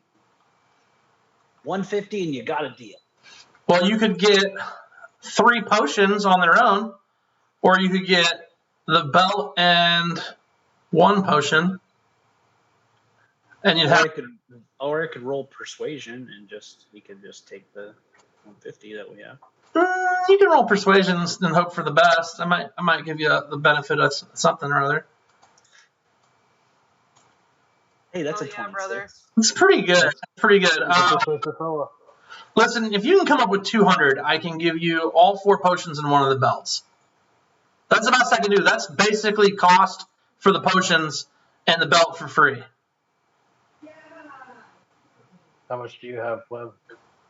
I got 20 gold. You had 10 5 seconds ago, Evan. Where'd the other 10 come from? I have 1 platinum piece and 10 gold. There you go. Now we're talking. Oh, I have a platinum piece too. I was wondering what PP meant. I didn't know. Here for it. You know now. You have 1 PP. I got a PP. Platinum piece is 10 gold. Yeah, so I have 160. What do you have, Webb? So we have 180 total. So you also have 30 silver, which is 3 gold. Yeah. So, Okay. Right. I also have 30 silver, so. So if you guys each want to do 15 silver, then. Yeah. And get rid of your platinum and your gold. Okay.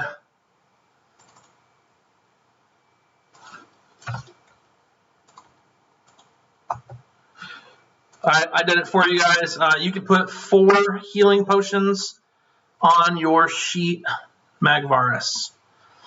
Now, back at the Tar Tavern. You guys go in here, and the Tar Tavern is not quite as nicely made as the other tavern, but it is very well put together. There is a skinny and kind of shorter human male with very dark skin and green eyes. His name is Teddy, and he was a thatcher, but he ended up selling his thatching business and buying a tavern. So we have a common theme here. Other tradesmen have basically sold their businesses or stopped their businesses and used their funds to open taverns in the large town or to take over taverns. Teddy is not as busy as the other gentleman, and when you come in, he offers you a drink in a kind of deeper voice, deeper than his frame would suggest he would carry. Welcome, Can I get you a drink? I'll take a drink, but can you put it in this lucky mug of mine? Yeah. Awesome. Then he takes it. He'll pour a drink in your mug. And if Calcine wants one, he'll get you one as well. And it'll be 2 gold. I gave him 5. Oh, his eyes kind of get a little bigger. He takes the 5, sweeps it off the counter, and puts it in his register, which is his pocket. No, thank you very much. Enjoy your day. Well, do you have a? Can I potentially bend your ear for a moment, there, friend? I would say I'm busy, but I tell you, the Ironclad Inn does take most of the business of the town. Well, I was just over at the Ironclad Inn, and this guy's got something going on for sure. But I tell you what, one of his new secrets, I just sold him this new Barbarian bacon that we got going on. I'm a fighter down at the Rib Tickler, and I think this is really going to be on brand for me. So as I get a lot more famous, people are going to be looking for this Barbarian bacon. And my buddy here, Borla, he's the one that made it. Said it's made by barbarians for people that want to fight like barbarians. Wow. I sold the other guy like 30 pounds, but I'm willing to sell you like 50, and then you're gonna have, when he runs out, you still got some. So when people are looking for that bacon, they're gonna come here. That sounds expensive. Well, maybe. Maybe not though. I don't know. I don't really serve a lot of bacon. It's the grossest creature to walk all of you. The grossest creature. Friend. Can I call you friend? For 5 gold, you can call me whatever you want. Let me tell you something about this bacon. But I don't know what the secret is. My friend here, gosh, a magician with a wild boar. All right, and I don't do this for everybody, but I'm gonna go ahead and give you. I just want you to try it, okay? I just want you to try it first, and I pass him a little bit of bacon. Roll a persuasion check. Okay. He'll try your bacon, but I still need a persuasion check.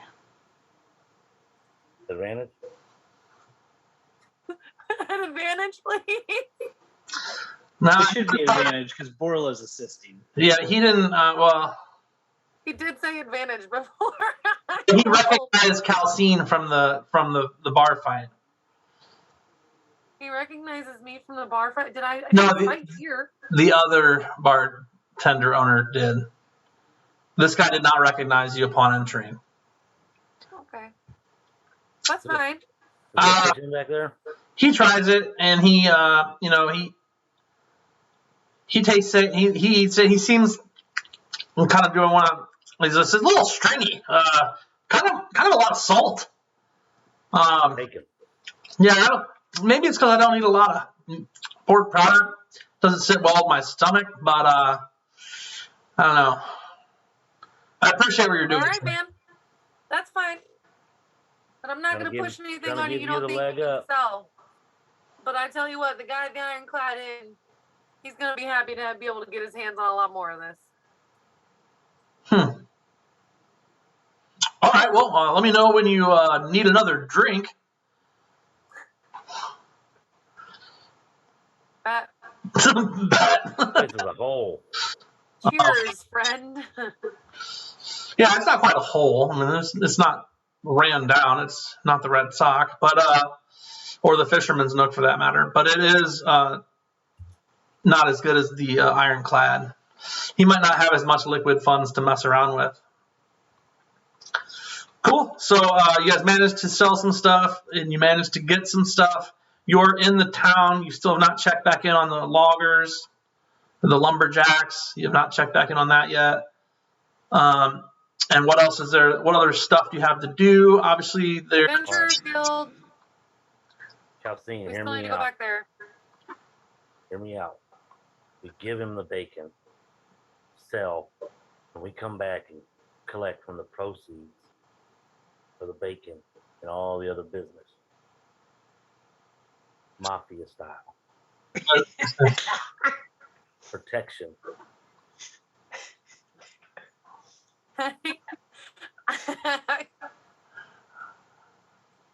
I'm down for it if you're down for it. This guy, he knows the business. She's like, I don't hate it. So you're gonna leave Bacon with him and come back for profits? Yeah, we'll see how he does with it. 10 pounds. See how he does with it.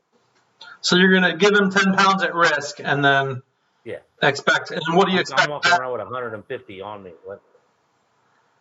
Yeah, you got to trim it down before it goes bad, right? Yeah.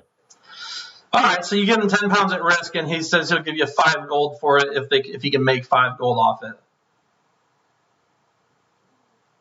Okay, that's fine. That works this time.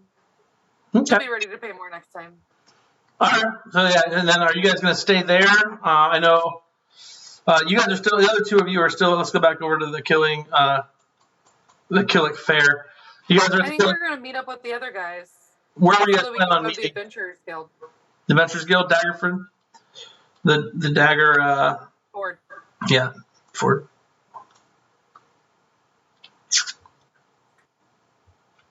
Dagger board. All right, so you guys are heading back there.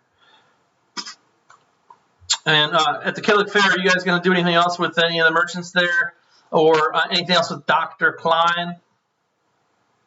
Yeah. Before we go, I'll tell him, hey, I like your necklace there, pal. Thank you. Always can spot a follower of Gardacon, and I'll throw him like one of these, like a fist but also that it's solid, you know. So you would point Throw him a fist. I go one of these? Yeah, like the Gardacon fist, but it's also like His fist is like this. Yeah, that's the one I'm doing. Okay. All right. You would know because you rolled a 20 on your check. Right. The proper fisting to do. Mm-hmm. So I know how Gardacon fists. So all right. So web fists, Dr. Klein, real quick, and then you guys all head back to the dagger. Oh, you got such a great deal. The dagger board to meet up. You guys get to the dagger board. The dagger board is an interesting place because it's a tall building with strong stone walls and almost basically just a giant tower. There is an entire district there that is part of the dagger board, but the main meeting house is this giant tower here in the center. And when you go inside, it is kind of a more lavish experience. The ground is carpeted. The different furnishings of the place are like well-oiled wood. There's expensive paintings on the walls. There's large wardrobes in back rooms, and there's extra rooms and side rooms and all kinds of things that you don't get to see upon entrance. But right at the front there is a young, maybe half-elf lady with strawberry blonde hair. She's sitting on a couch and reading a book. You come in, and she's sitting there. She looks up, and she acknowledges you. She says, we've been expecting you. It's been a little while, but we're glad that you're back. Who have you brought with you? And she's speaking to Calcine, particularly. Well, you remember Webb, my ranger friend. Hello. No, I don't remember Webb, but I remember the name. He doesn't look the same, but... Oh, yeah, no. So that's a whole thing. You sent us to look for the missing lumberjacks. We found the missing lumberjacks. They're not alive. But there was a hag involved, and the hag dying breath. Transformation for this guy. Here's some lager bits for you. Disgusting. The whole thing. Listen, I don't... Oh, and a hag finger. I don't really go... It's not... It was turned dust. I don't really go adventuring because that stuff's disgusting. I'm just kind of watching the place for Chance because he's out. So, thank you for, finding that out. I'll make sure that someone lets the families know that they're... You say they're dead? Yeah, it seems like we've fixed it. We found Granny Moletooth's cave, and she mentioned maybe sisters, so there's more people missing on the coast. That might be a whole thing. But we're happy to go check into it if, we be part of the guild. I think that was the whole goal of the original thing. We wanted to, join the ranks. Yeah. Well, I think this is like our initiation, right? Oh, you're cute. Okay. Sure, Calcine, you can be part of the guild. This new web character still has to prove himself, and these two other people, one of them looks like a scholar with a big stick, and the other one looks like he knows combat. Doesn't want to be here. I don't really know you. Yeah, I suppose. Calcine, are you going to vouch for them? Is that? Oh, 100%. These guys, they're the reason Moltooth's dead. I couldn't have done it alone. Okay. Well, make sure that you abide by the rules of the guild if you join the guild. There are some things involved. As far as that goes, and she pulls out of her back of her book, she kind of flips to the back, and she pulls out a long piece of paper that she starts unfolding. It has a bunch of names on it. And she says, you're just going to have to sign in and sign up. And then you'll get guild benefits. We're going to give you housing, a place to stay in different cities occasionally, depending. You do have to, pay dues. So 10% of your looting you do pay into the guild, but you also will be rewarded for fulfilling bounties the guild provides. And not to mention the room and board across the lands. So, more about those rules. Love these guys, but sometimes rules are the strong suit. So, maybe fill us in. Yeah, good question. Rules are important. You vouching for them does mean that you're saying they're gonna stick within confines of guild rule, and guild just essentially the main rule that we should probably touch base on is that the guild doesn't really get involved in politics. The guild itself is more of an organization for the people, an organization for the highest bidder, but not for the politics of any given nation. We're neutral in that regard. Interesting. So, hate politics, right? I think that's fair. I didn't even vote last time. Yeah, totally boring. But say somebody likes politics. I don't know who does. What would happen if the rules were broken? The harshest punishment that could happen, only happened a few times, 100. It would be death. Just death by you becoming a bounty of the guild for interfering in local politics, or even worse, national politics. What a mess that is. Mm-hmm. But as long as you just stick to adventuring, doing bounties of the guild itself, I don't foresee you having any issues. Sure. And how about that bounty for the task we just completed for you? Is that a thing? Are you? Yeah, I think you guys did earn something, and you said all of you partook. All of you partook in the bounty, is that? Oh yes. Yeah, the four of us, for sure. And I don't have it here. What did the paper say for that bounty? I don't remember. Let's see. Out of character, what was it? 1 million gold. Okay. Evan, you have disadvantage for the rest of the game. My notes. Gosh, my notes. They say.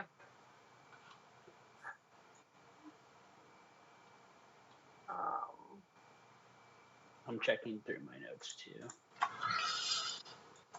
I can open my notes right now.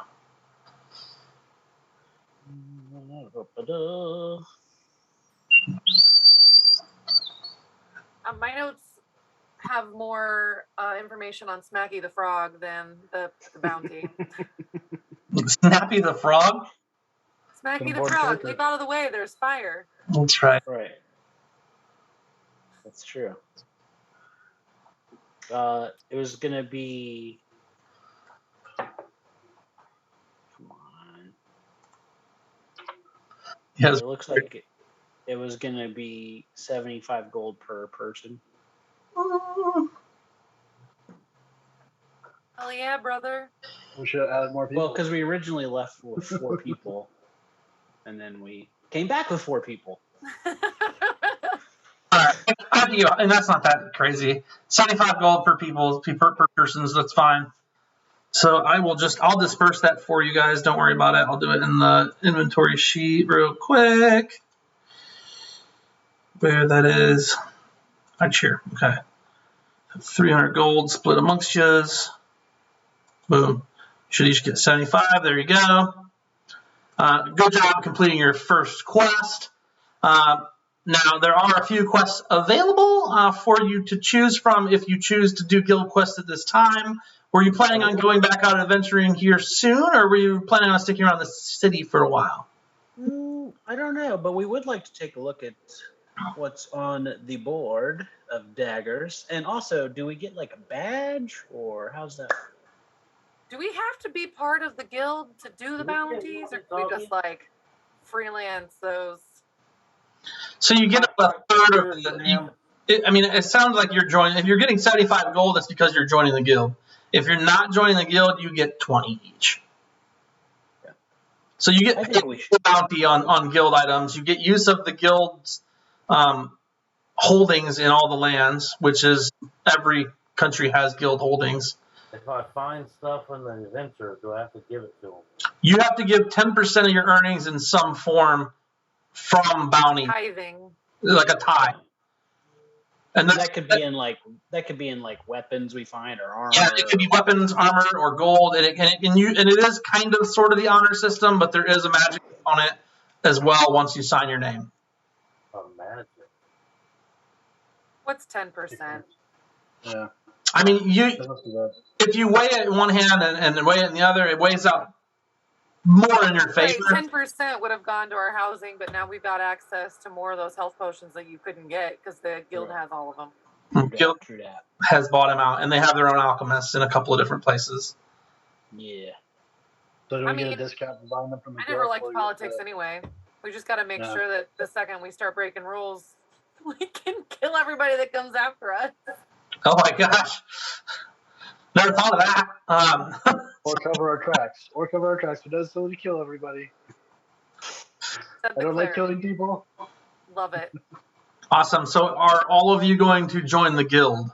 Yep, I'm already signing my name. Perfect. Yeah. Are you signing it Web Winterthorn, or are you now Web Withered Thorn? No, it's Web Winterthorn, and I'm using prestidigitation to sign it and make it the prettiest signature in the entire book. All right, that's not a permanent spell, but that's good talk. It comes out looking like a child's writing once the spell fades. Yeah. Maybe. I don't know. You could probably roll for it, to be honest, but it doesn't really matter. It's just a signature. We're not going to... Just like a proper bard, it's only good for a short time. Yeah. Especially your case. All right, cool. So anybody not joining the guild? Is Jeremy even there to answer? No, he's joining. Oh, hey, there you are, buddy. I thought he was a rogue for a minute. I don't know what's going on.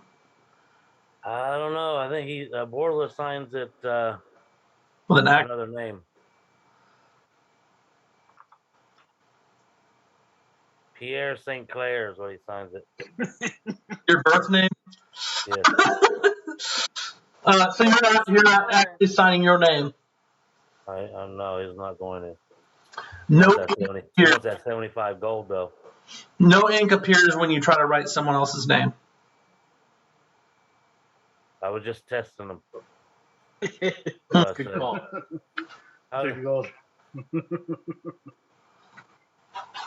All right. So I guess I sign it. I guess I don't want to. yeah, peer pressure. Everybody's going to know your name eventually, Borla, when we get all this bacon out there. That's true. The Borla Bacon Enterprise is separate from the guild. You don't have to tie for Barbarian. It's Barbarian bacon now, guys. Well, It's a partnership. Crafted by Borla. Right. yeah. Yeah. Well, Barbarian bacon by Borla. bacon. you started a name for a thing and then tried to change it. Now, whether or not the No, fans... it's Barbarian Bacon by Borla. We had to take time to brand it, to really get it going. Sometimes it takes a moment to feel out what the brand is really going to become.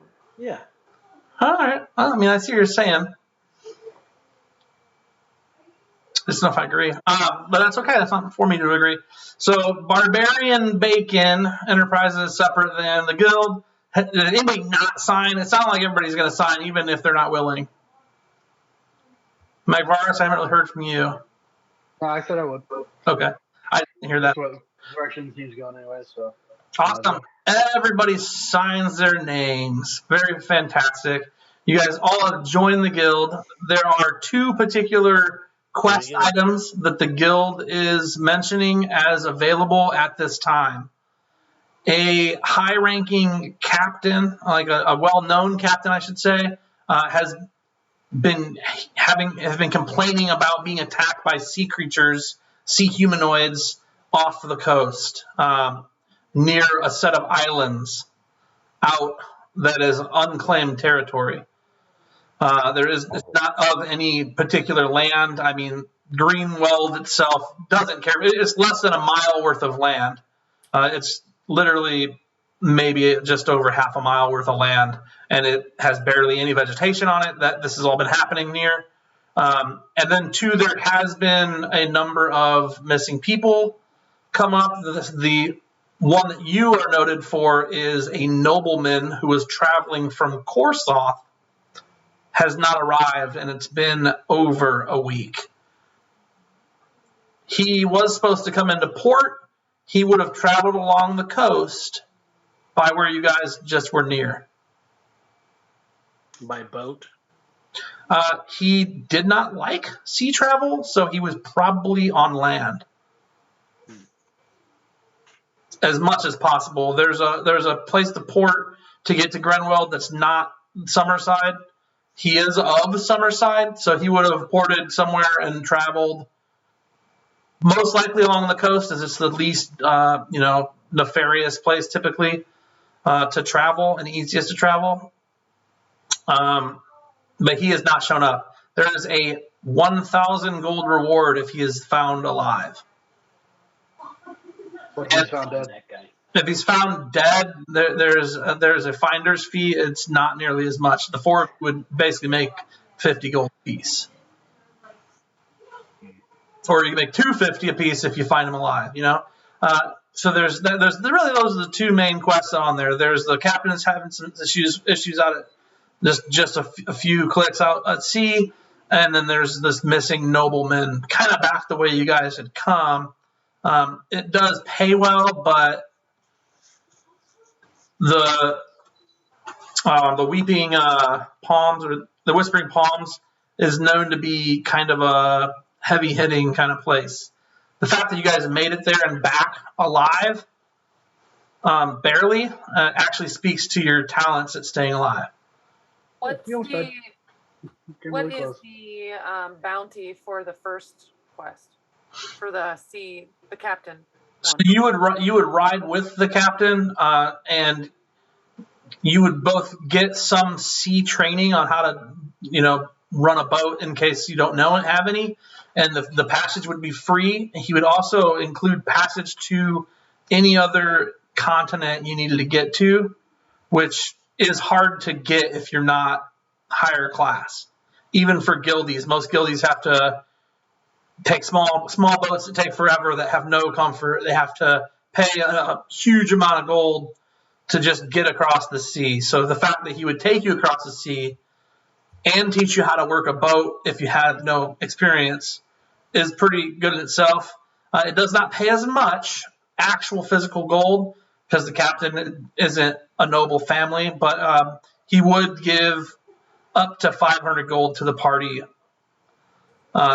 if they can solve this. There is a chance that the city itself would chip in, depending on what the problem was and how much was involved. But that is not paper. What's that? We're just killing stuff, though, so that's not something that's difficult to solve. It's just mash I'm not sure what it is you're going to have to go and murder. Well, the captain should know. The sea creatures, right, that are attacking. He's never seen them before. He's been attacked by multiple kinds. They all seem to be around this small stretch of land that hadn't been there for very long. It seems like the sea levels have lowered and this swath of land has appeared, and now there's a bunch of creatures causing trouble in the area. Humanoid type creatures, some that stay more in the water and some that can walk on land and mount board the ships. Two of his buddy captains haven't shown back up, and the seaport is nervous about it. But so far, the city is not ready to act. But the captain, because it was two of his closer captain buddies that are missing, put up some of his own money to get the ball rolling. Politics aside. Sure. So yeah, you guys do that over. I would love an answer on which direction you'd like to go before we leave. I prefer to help out the captain. It seems much less involved with politics, which is what we're trying to steer away from. Also, I found that missing noblemen tend to end up dead. So I think there's like a 24-hour period where they could be found alive, but after that, they're usually dead. So sure. Oh, he's a- We could put out a silver alert. probably gonna be dead. We're rolling the dice when we go for that one. I think we got a much better chance of getting a full payout on the captain. Damn And we got some nice perks there too. Now, that being said, because it is a guild quest for a noble, I understand you're supposed to stay away from politics. That doesn't mean you can't take guild quests that involve politics. It just means that you can't take sides once the quest has gone through. But the captain is not a noble. We'd be interacting with a noble if we. You would have to interact with a noble in the event of saving the noble. But that doesn't mean you're taking a side or not, or like influencing politics more so than just finding him and taking care of it, getting him back. Which it's a slippery slope. I can see where you're coming from with it because he's still nobility. To be fair, this particular noble doesn't hold any true power besides his name. Like he doesn't have large holdings. He's not in current control of the city. He's more just a wealthy elite. I'm with Magvaris. I think that the sea creature thing seems like it's more up our alley. I'm not really ready to go back to the Whispering Palms. That hurt. Yes, and I've always wanted to be a seaman. Your accent changes so much. That's really good. All right, so it sounds like the resounding 3 out of 4 thus far have decided to become seamen and potentially go and see what kind of sea creatures are floating around out there. We will pick up. We can. I mean, I got 10, 15 minutes if you guys do to kind of meet the captain and get started, or we can just pick up with going to the port. I'd like to go get a few rounds into the rib tickler first. I was going to say, let's grab the captain's. Let's grab the captain's quest at the Dagger Board and head to the rib tickler, just because we haven't been there. I gotta work on my fame. It's part of the brand. If I want to sell the bacon, I need to. I know I got 75 gold burning a hole in my pouch. Yeah. All right, so the Rib Tickler, we head over that way. I like it. The Rib Tickler is a new location that, but when you originally had left it just a couple of days ago, was under complete and total construction. It is not actually done being constructed. There's still like scaffolding and stuff as they're putting up higher walls to make a larger, think like an 8-story arena with dirt floors in the center. That isn't like spread out like a auditorium or something, but like basically looking down upon from different levels at higher heights. So it's like 60 foot of dirt on one area, 60 foot in another, and just this big building going straight up that just looks straight down on them. It's not made for auditorium type viewing. It's more like hecklers and people being above and alongside. And the more you pay, the lower you can be and the closer to the actual action. And all that's between anybody is like a chain link type fence that's wrapped on the arena bottom. Huh? Gambling? Yeah, there is gambling at the Rib Tickler on the different fights. It is all straight fisticuff. There's no weapons. It's more than boxing because you can use your feet. It's any kind of foot or fist can headbutts, whatever. You just don't carry any blades in there. And that's fine. You're going to go sign up. To join the Rib Tickler. It sounds like you want to go be part of the entertainment. Oh, for sure. Okay. I should have known. This is my whole character. So.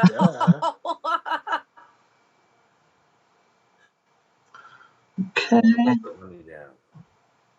Yeah, I'm gonna bet it all on Kelsey. Oh man. What is it all? Like 5 gold at this point? Didn't you spend most of your money? Oh, You don't even know who she's I fighting did, yet. but then I got 75 from completing that quest, so now I got 75.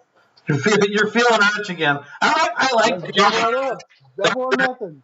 Hey, even clerics have vices. That's true. There is Oh, we have faith. We have faith. The Oh yeah, temple needs a he's new the president of baptism. my fan club. So. there is a temple to your deity here as well. In the fighting pits? That'd be awesome. No, in the There's city. a chapel. No, in the city itself. There's a couple different hills that have different temples to different gods on them. All right. Well, you guys are at the Red Tickler. You come in to sign up. Did any of you I guess Webb, you're the only one that really knows anything about the city. Like most of you guys aren't really familiar. I mean, A little bit? Okay, so I guess we can do perception checks all around. See if you notice anybody in particular. yeah, definitely. I'm looking around. That's good. 15. Oh, nat 1. Like that.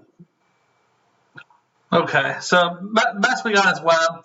And you don't really, Perceptive today. you should, Hey, Magvaris, roll that again. I'm going to use Bountiful Luck for you.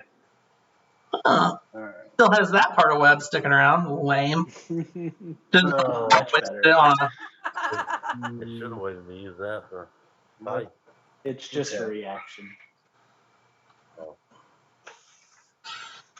That's funny. Let's see. What did Dan say?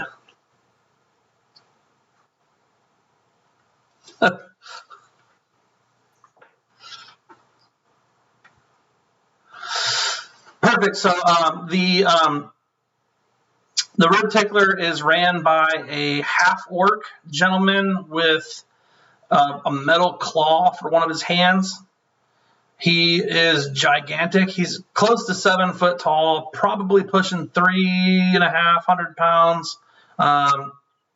Generally wanders around there in just leather armor, has a club strapped to his side. And he's not very friendly, but he definitely welcomes you in. And when you go to kind of sign up to fight Calcine, he kind of looks you up and down and kind of smirks. Like, just fighting women, or are you fighting anybody? Oh. Whoever you got. I guess we'll see. That's fine. What about the rest of you lot? Are you here to fight? Or are you here to bet? Or are you here to just drink? I'm here to make bets, drink. Maybe fight. For sure betting. Yes, betting. 2 betters and Better, 3 yeah. fighters. And Roberts, you're thinking about fist fighting? No. Oh, No. I Come thought on, you would've man, fist Mars, fight. get in there and show us what you do. When I fight, I use my mace. He's But if here to someone says recruit more something members for my fan club. inappropriate about Calcine, then I might have to use my mace. Oh, I gotcha. Okay. Very cool. Very cool. I was thinking you probably could use some music during the fights, and I pull out my lute or lyre and I just start going to town. Good performance check. Performance check. I imagine Magvaris like busting out a giant like piece of parchment and writing Calcine with hearts all around it, like holding it up, like shaking it. Yeah. Calcine, you got this. He's starting a fan club. Yeah. He already has He's a recruiting t-shirt members. on. He's a Calcine t-shirt, but she doesn't have any actual merch. He just made it at home. There's merch coming, guys. Bam on it, like yeah. The barbarian bacon has to take off first. Right. 14 on my performance. It's not nearly as epic as the ballad in the cave. It's kind of like The acoustics aren't as good. yeah, there's not as good acoustics around here. Lots of people shouting, other people like yelling and gambling. There's actually a fight going on, between a human and a half orc. It's not great. So like you don't do bad. I mean, it's average, but he kind of looks at you and he's like, I don't really need a bar. I mean, he'll come here to see a fight. If you want to play your music, you can, but I'm not going to pay you. Okay. I can always work for tips. Yeah, that's fine. I won't complain. But if you start sucking, you're going to have to, get Sure. the frick out of here. But yeah, so you, Calcine, you're going to fight anybody. All right, it's a 50 gold entry fee. Ugh. Interesting. But what do I win? I mean, a 50 gold entry fee, your first fight, it's usually double or nothing. So you'll get 100 gold if you win. First fight, since we have no statistics to balance you off of. Then we'll see how you do, and the better you do, the worse you do, the more money can be made. Is the person she's fighting also never fought before? I mean, that depends. I mean, if she wants to fight a noob, it's what I mentioned. If she wants to head up the top of the ranks, you can buy your way in, but it's a more costly entrance fee. More game, but they're a little more well-renowned fighter types, and he lists off some that you either do or don't recognize. We'll start with. We'll work our way up. So you want to do 50, or would you like to tier up to 100 and see if you can win? No, 50's fine. I'll do it. Okay, that sounds good. So you guys want to do this right now, don't you? Yeah, I want to bet all 75 on Calcine. Oh, and while she's like getting warmed up or whatever, and we're getting her, signing the permission slip.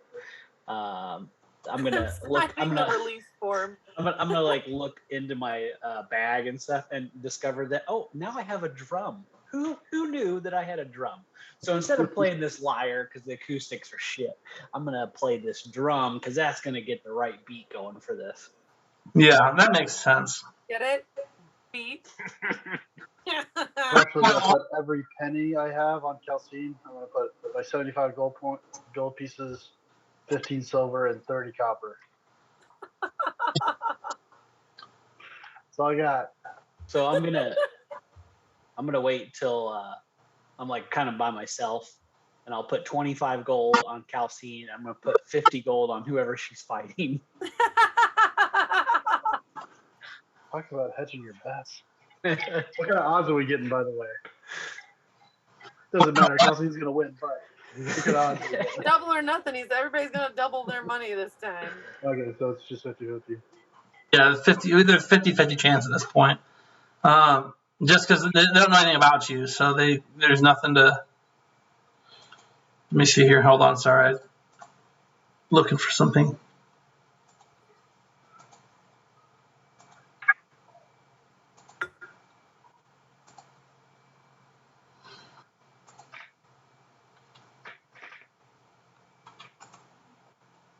Okay.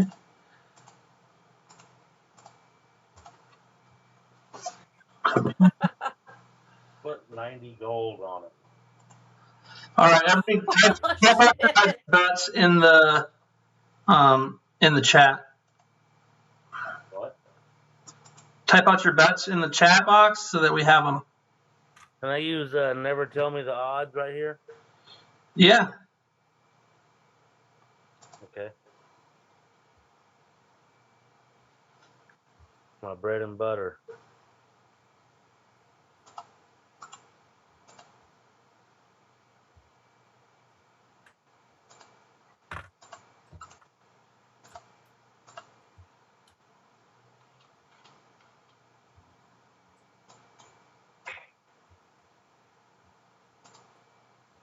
Okay.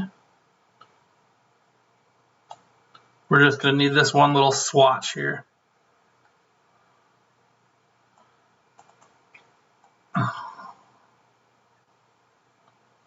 There we go. I got that one little swatch is all you're going to need. And let's see, we got just Calcine going in here. So the drum beat starts a beating.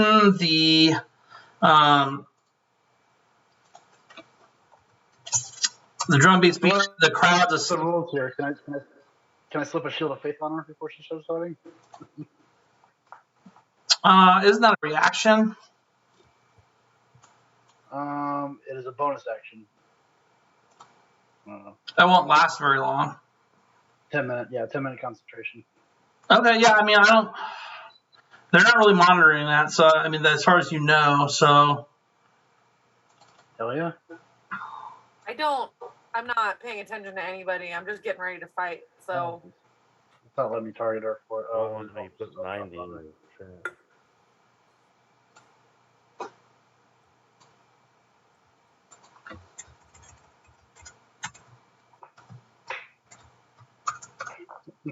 That might be considered cheating, but whatever. No one's gonna notice. The cheating cleric. I am not participating freely in this. It happened to me, and I can't stop it. That's what she said. Your opponent is a stout dwarf who goes by Thronbar. Recently coming in from Morzanth, he is a darker-skinned dwarf with long braids and a thick, like, voluminous, I don't know, a big flowy-ass beard. He It won't let me type in the chat. I got you down, 90 GP. I thought you, yeah. I don't see.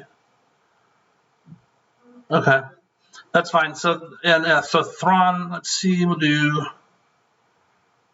one more thing here, and then we'll roll initiative for you, Calcine.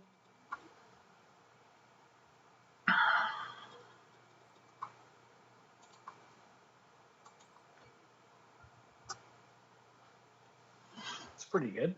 And I'm gonna roll his because I didn't. Feeling that. I'm gonna roll his initiative. Came in at 20. Well, Right. That being said, we are in the middle of a romp and roaring good time here. So the crowd goes nuts. The announcer yells out, "What's going on? Representing Morzanth, we have Thronbar. Non sequitur and unknown, we have the lithe but dangerous Calcine. Only heard of from her bar fight recently. She seems to have come out on top and recently joined the guild, the Adventurers Guild. Welcome! Place your bets now!" why are you rolling intimidation? People are looking at me crazy. Look at him crazy to make sure. Huh? Okay, I feel it. I'm role playing myself over here. Very good. All right, so Thronbar has the first action. He is going to get to you. You're basically against the chain link fence at this point. He is going to. I don't have an unarmed attack on here for him. Let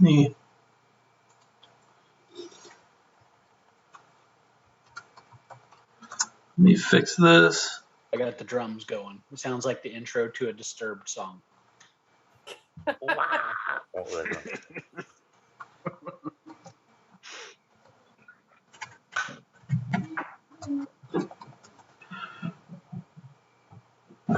Alright. Why isn't it doing it?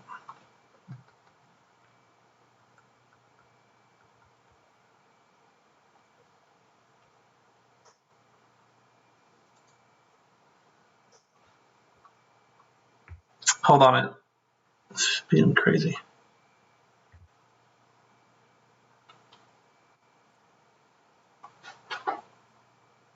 Okay. Not this, but 17 to hit. Your armor class is 16. So he does hit, and it should be. It's 18, actually, because of the extra 2. Oh, what is yours? It's 18? It's 18 because I added 2 on for. Okay, okay, so you narrowly miss. The Shield of Faith pushes you just out of the way just in time. He narrowly misses. All right.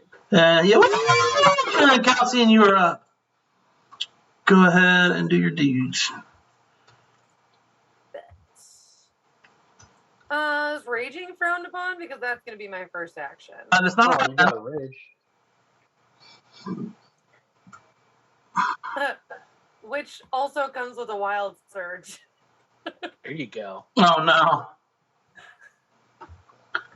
I forgot about those. I don't know what that means, but I'm excited about it. Another Oh, plus nice. 1 to my AC. We'll take that, right? So that was 6. A fairy light shield. All right. So can you adjust your AC? Hold on. That was wrong because it says a plus. 1. +1, and I have a +2 on here. Hold on. Well, +2 from concentration is from the shield. So you should be. Oh, my surge effect. I have it typed in wrong. There.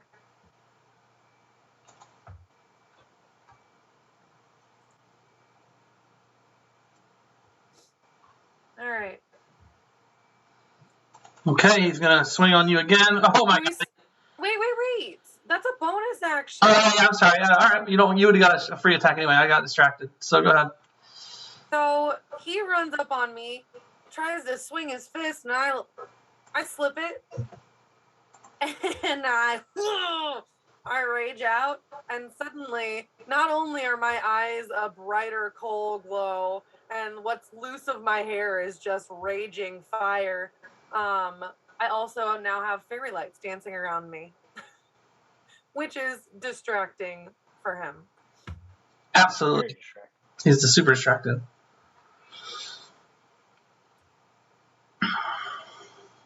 And for me. You're rolling that one. The funny thing is, bet on Thronbar.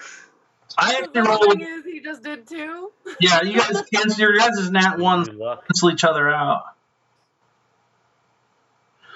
So like you go to hit him, and he goes to hit you kind of simultaneously. He swings to hit you and pounds the fence, and his little meaty dwarf fist gets stuck in the link, and you trip out of the way the other way over his other extended foot, kind of like go to one knee and kick up a bunch of dust, and the crowd starts yelling and booing. No!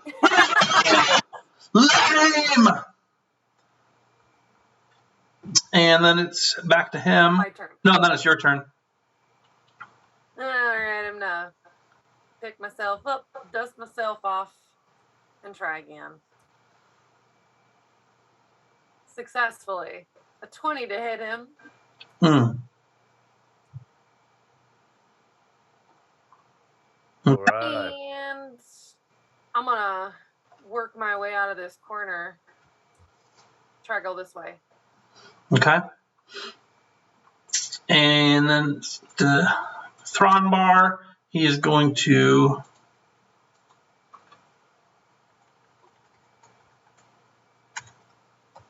see if this works. Hooray, punch. 13 does not hit you. He swings with his other fist.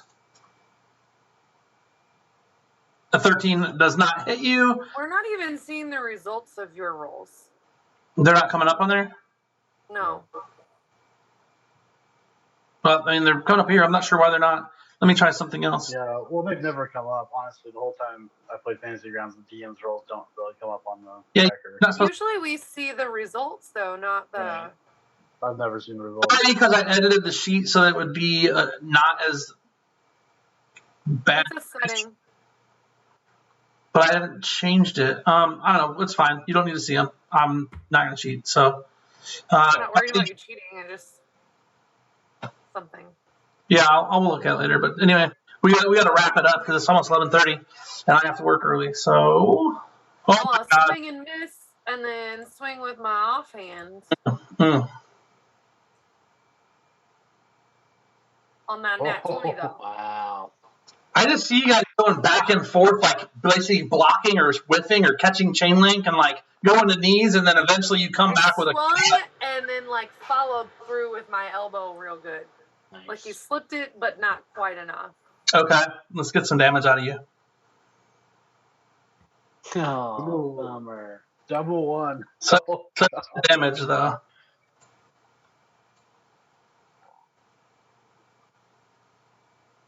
Yeah, that one showed up. I hadn't been targeting. That's why I just said you're. That's probably why it's not showing up because I was just rolling random attacks and I didn't target anything. But now you're targeted, so looks like a 12 isn't good enough. So Calcine. Boop.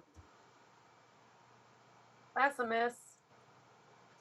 And that's a real big miss. You guys, He's we're gonna about to lose a lot of money here. He's going to take the attack. Not all of us. His attack opportunity misses. Not all of us, asshole. His attack opportunity misses. His first attack misses, and his second attack Hits for 12 damage halved. Oh, it should have been half. Why are you not raging? Why did it not have? Because you don't have rage on. Rage off. I didn't. It wasn't on. Yeah. Now it's on. All right, there we go. Did you fix my wounds? Yeah. So you guys, as you're watching this, it's pretty packed in here. Like I think like packed bleachers around, around the top of here, looking down. You didn't pay much to get in, so you're on the 4th story up, looking down at this fight. That's just like the commoners. You got to go to the top to see from the farthest away. What's the range on Shield of Faith, by the way? 60 feet. Okay, so if she goes a certain direction, she's going to be out of range. No, this is a cast range. I don't think there's Hold it range. Okay, I like that too. So. Thronbar is going to swing his first punch. 16 misses, and a 10 misses. Are people getting really into my drumming? No one apparently likes drums. Okay, I'm gonna stop drumming then. As soon as you stop drumming, a guy stops by and throws 3 copper at your feet. Oh, thanks. Well, that makes you feel better. Right. I got the pity copper. The pity copper for sure. You got another punch and another 20 to hit. Oh, good, he hits. Oh. Another 12 damage, cut in half is 6. And Calcine. So he's swing and miss, swing and miss, hit, swing and miss and hit. Oh, damage. This guy is Beefy. a beefcake. I'll bet he had some barbarian bacon before this fight. He might have. You know who didn't? You. What? No way. You didn't pregame? I forgot, man. Hey, what you need to do is like take a bonus action and reach in your bag and eat some bacon. I will when I beat him. I'm gonna stand on top of him and just chomp down on it. Save it for the end. That might help with your attacks. A miss. And a 21 does hit. Take 5 of that. He's done. All right, it's back and forth, honestly, you guys. I'm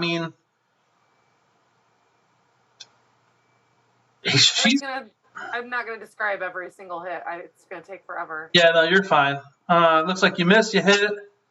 Just go miss, hit. 6 quick damage to him, and back to him. He comes around after getting hit the one time, swings and misses, comes back with another one, and misses again. He seems like he's getting frustrated because you're like more nimble than he is. Like you keep blocking his wild punches. Oh, and then you hit him again. He's definitely taken a bunch of damage. He seems to be very fortuitous. But at the same time, like you're taking a lot of damage too. So it's been a relatively fair fight, mostly just punch for punch. It's pretty straightforward. He only did 2 damage to this first attack that time, and he missed with the second attack. It's like you're roping the dope a little bit. He's looking pretty blustered. Oh, nice. Is everybody in the crowd pretty like into the fight? Yeah, everybody's kind of getting into it now that there's been some blows exchanged. Some blood trickling. There's a couple people that are like rooting for Calcine, and a couple people who are like, get up, you fucking dwarf! Like, get her, like, get her, she's a woman! They didn't put their money on the girl. Oh, that was almost a 1. That was almost a 1. Oh, that was a 2. Oh my gosh. I'm going to find the people who are like most into the fight, and I'm going to try and swipe their coin purse. Okay. Roll a perception check.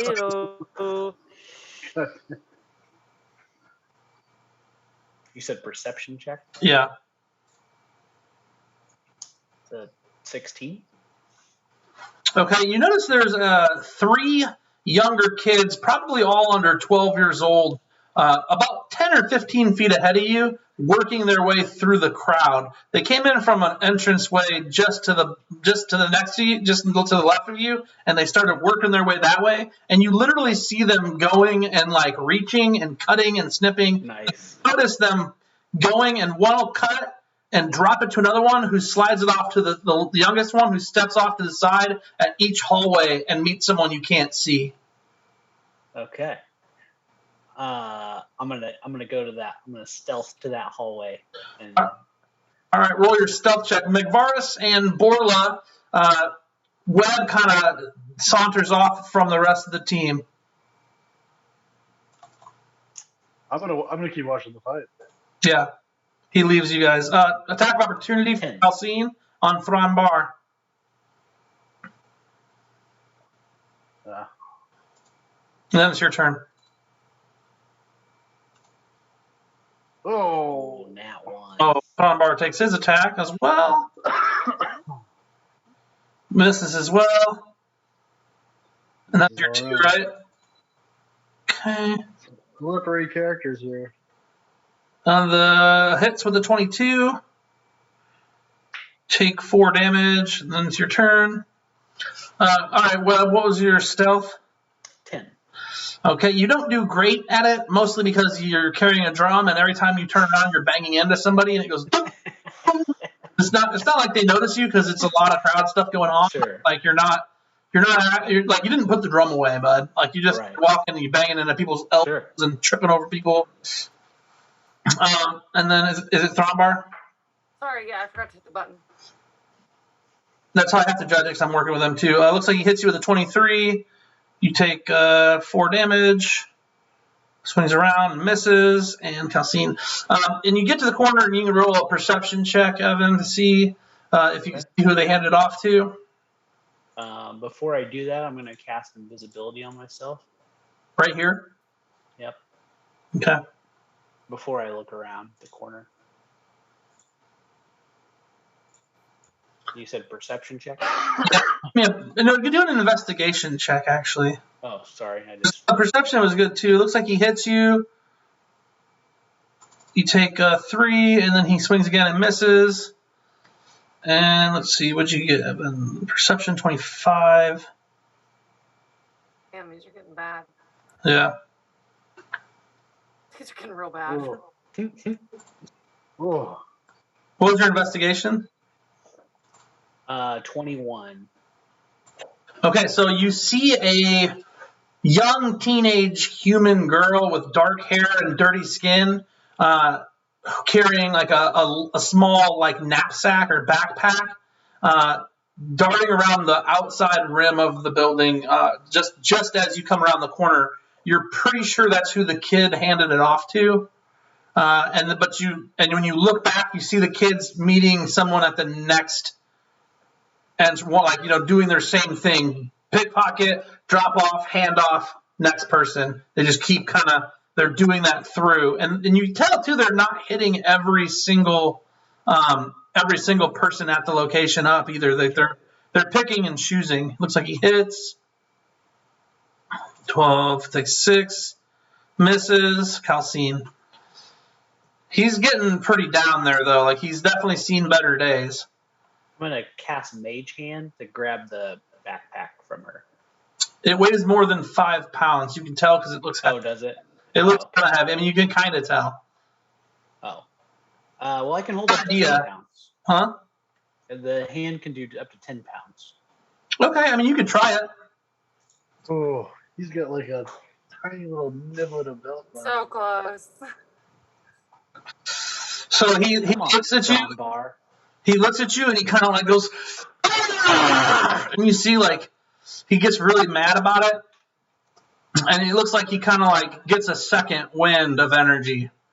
Second wind. And he attacks you, and he hits. Watch out for him. And he misses. He doesn't get a second attack. He gets 2. With that. Oh, because he's second winded. Well, he missed on the Because he's second one. second winded. Second wind is a full action. Huh? The second wind a full action. It's a bonus action. Okay. So yeah, he doesn't get a second attack. You're right. He missed anyway. I know, that's what I said. Okay, so I don't know how to. I mean, she's just gonna see if she can react. I'm gonna try to roll this here. See, she looks like you hit Thron bar. She notices it and pulls back, more weight than 10, and immediately breaks into a sprint towards the exit.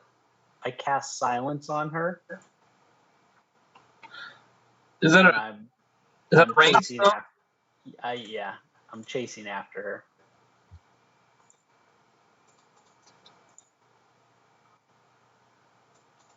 Hits with his second attack. It's super close right now. It's anyone's game. Blood flowing from both of their faces. And... Yeah, you're both like bloodied. You're both like hurting. You both have taken a couple of silent. I don't see silence. What is it? Silence? Yeah. Yep. Oh gosh, he's so close. Is that all your attacks?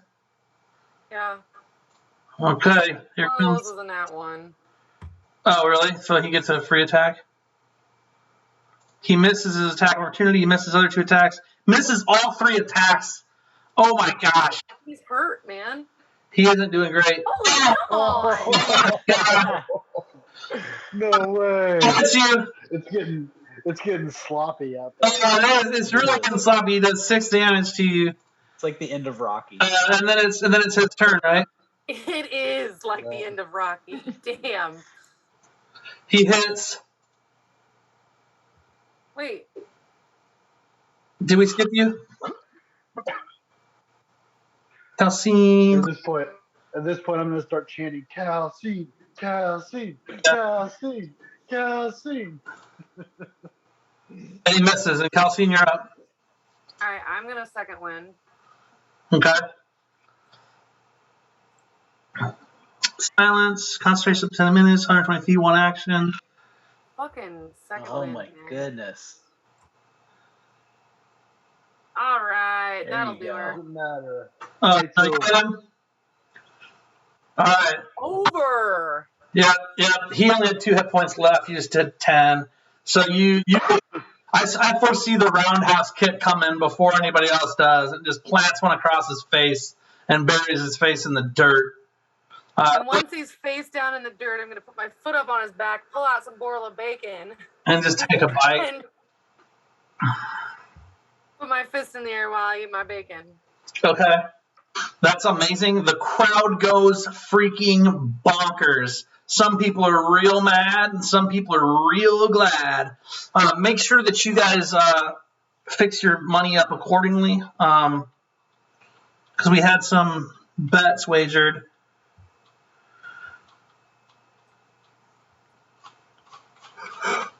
So now you give everybody the total of what they got from that, if you would. Please work on that while I finish up with Evan. Evan, so you cast silence on a point in the area, and she's a moving target. Yeah, I cast it on her. On her, okay. So you have to be able to see her. So are you chasing her? Yeah, I'm running after her. I'm dashing after her. Okay, cool. We're going to pick up with Calcine slamming bacon, Borla winning money and getting excited, Magvaris finishing the sign and holding it up, and Lab disappearing into the crowd after an unknown teenage girl, as per normal. Just how we started the episode. Just how it all began, yeah. Good game, guys. I know it wasn't exactly action-packed, but we needed to take a break sometimes. So we did, and next week we'll be meeting the captain and going on a sea adventure, it sounds like. And we'll finish up. Well, obviously, we'll finish up with the winnings here, and potentially get slippery slided into some Thieves Guild antics, depending on if Webb can catch up or not, and if you guys get drawn into another fight with a highly injured Calcine with no second wind and one of her rages gone and most of her hit points missing. One of your fighters. Yeah, that's true. If you have time. Webb is kind of in the middle of something right now.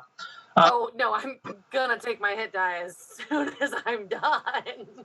Oh. Webb's gonna have to wait. Eat the bacon, get out of sight, and then go around the corner and like lean against the wall. Like, I don't know what he's doing. I assume everybody was watching my fight. That was legitimately a close fight. Like, I didn't do anything weird. I just picked a character and put it on there, and I said, let's see what happens. And I was like, he's got a lot of hit points. Damage. Huh? He was doing hella damage. Yeah. No, I mean, he's a heavy-hitting barbarian fighter type. So, yeah. No, great job. I'm glad that worked out because I kind of didn't mean to have a pit fight today. So the fact that we had it and it happened. You're welcome. I should have known better. I ran out of time. I honestly went to Costco and got lost for 4 hours. But that's okay, guys. Great to have you. Happy freaking Halloween. I love your guys' costumes. You look great in your skin suits.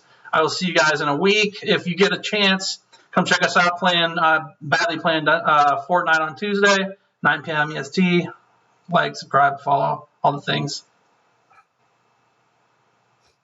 Ring that bell, or is that? Oh no, it's YouTube. Sorry. Yeah, ring the bell. I don't know what that means. Let's do it. Ring that bell. On YouTube soon. You might as well ring that bell. You feel me?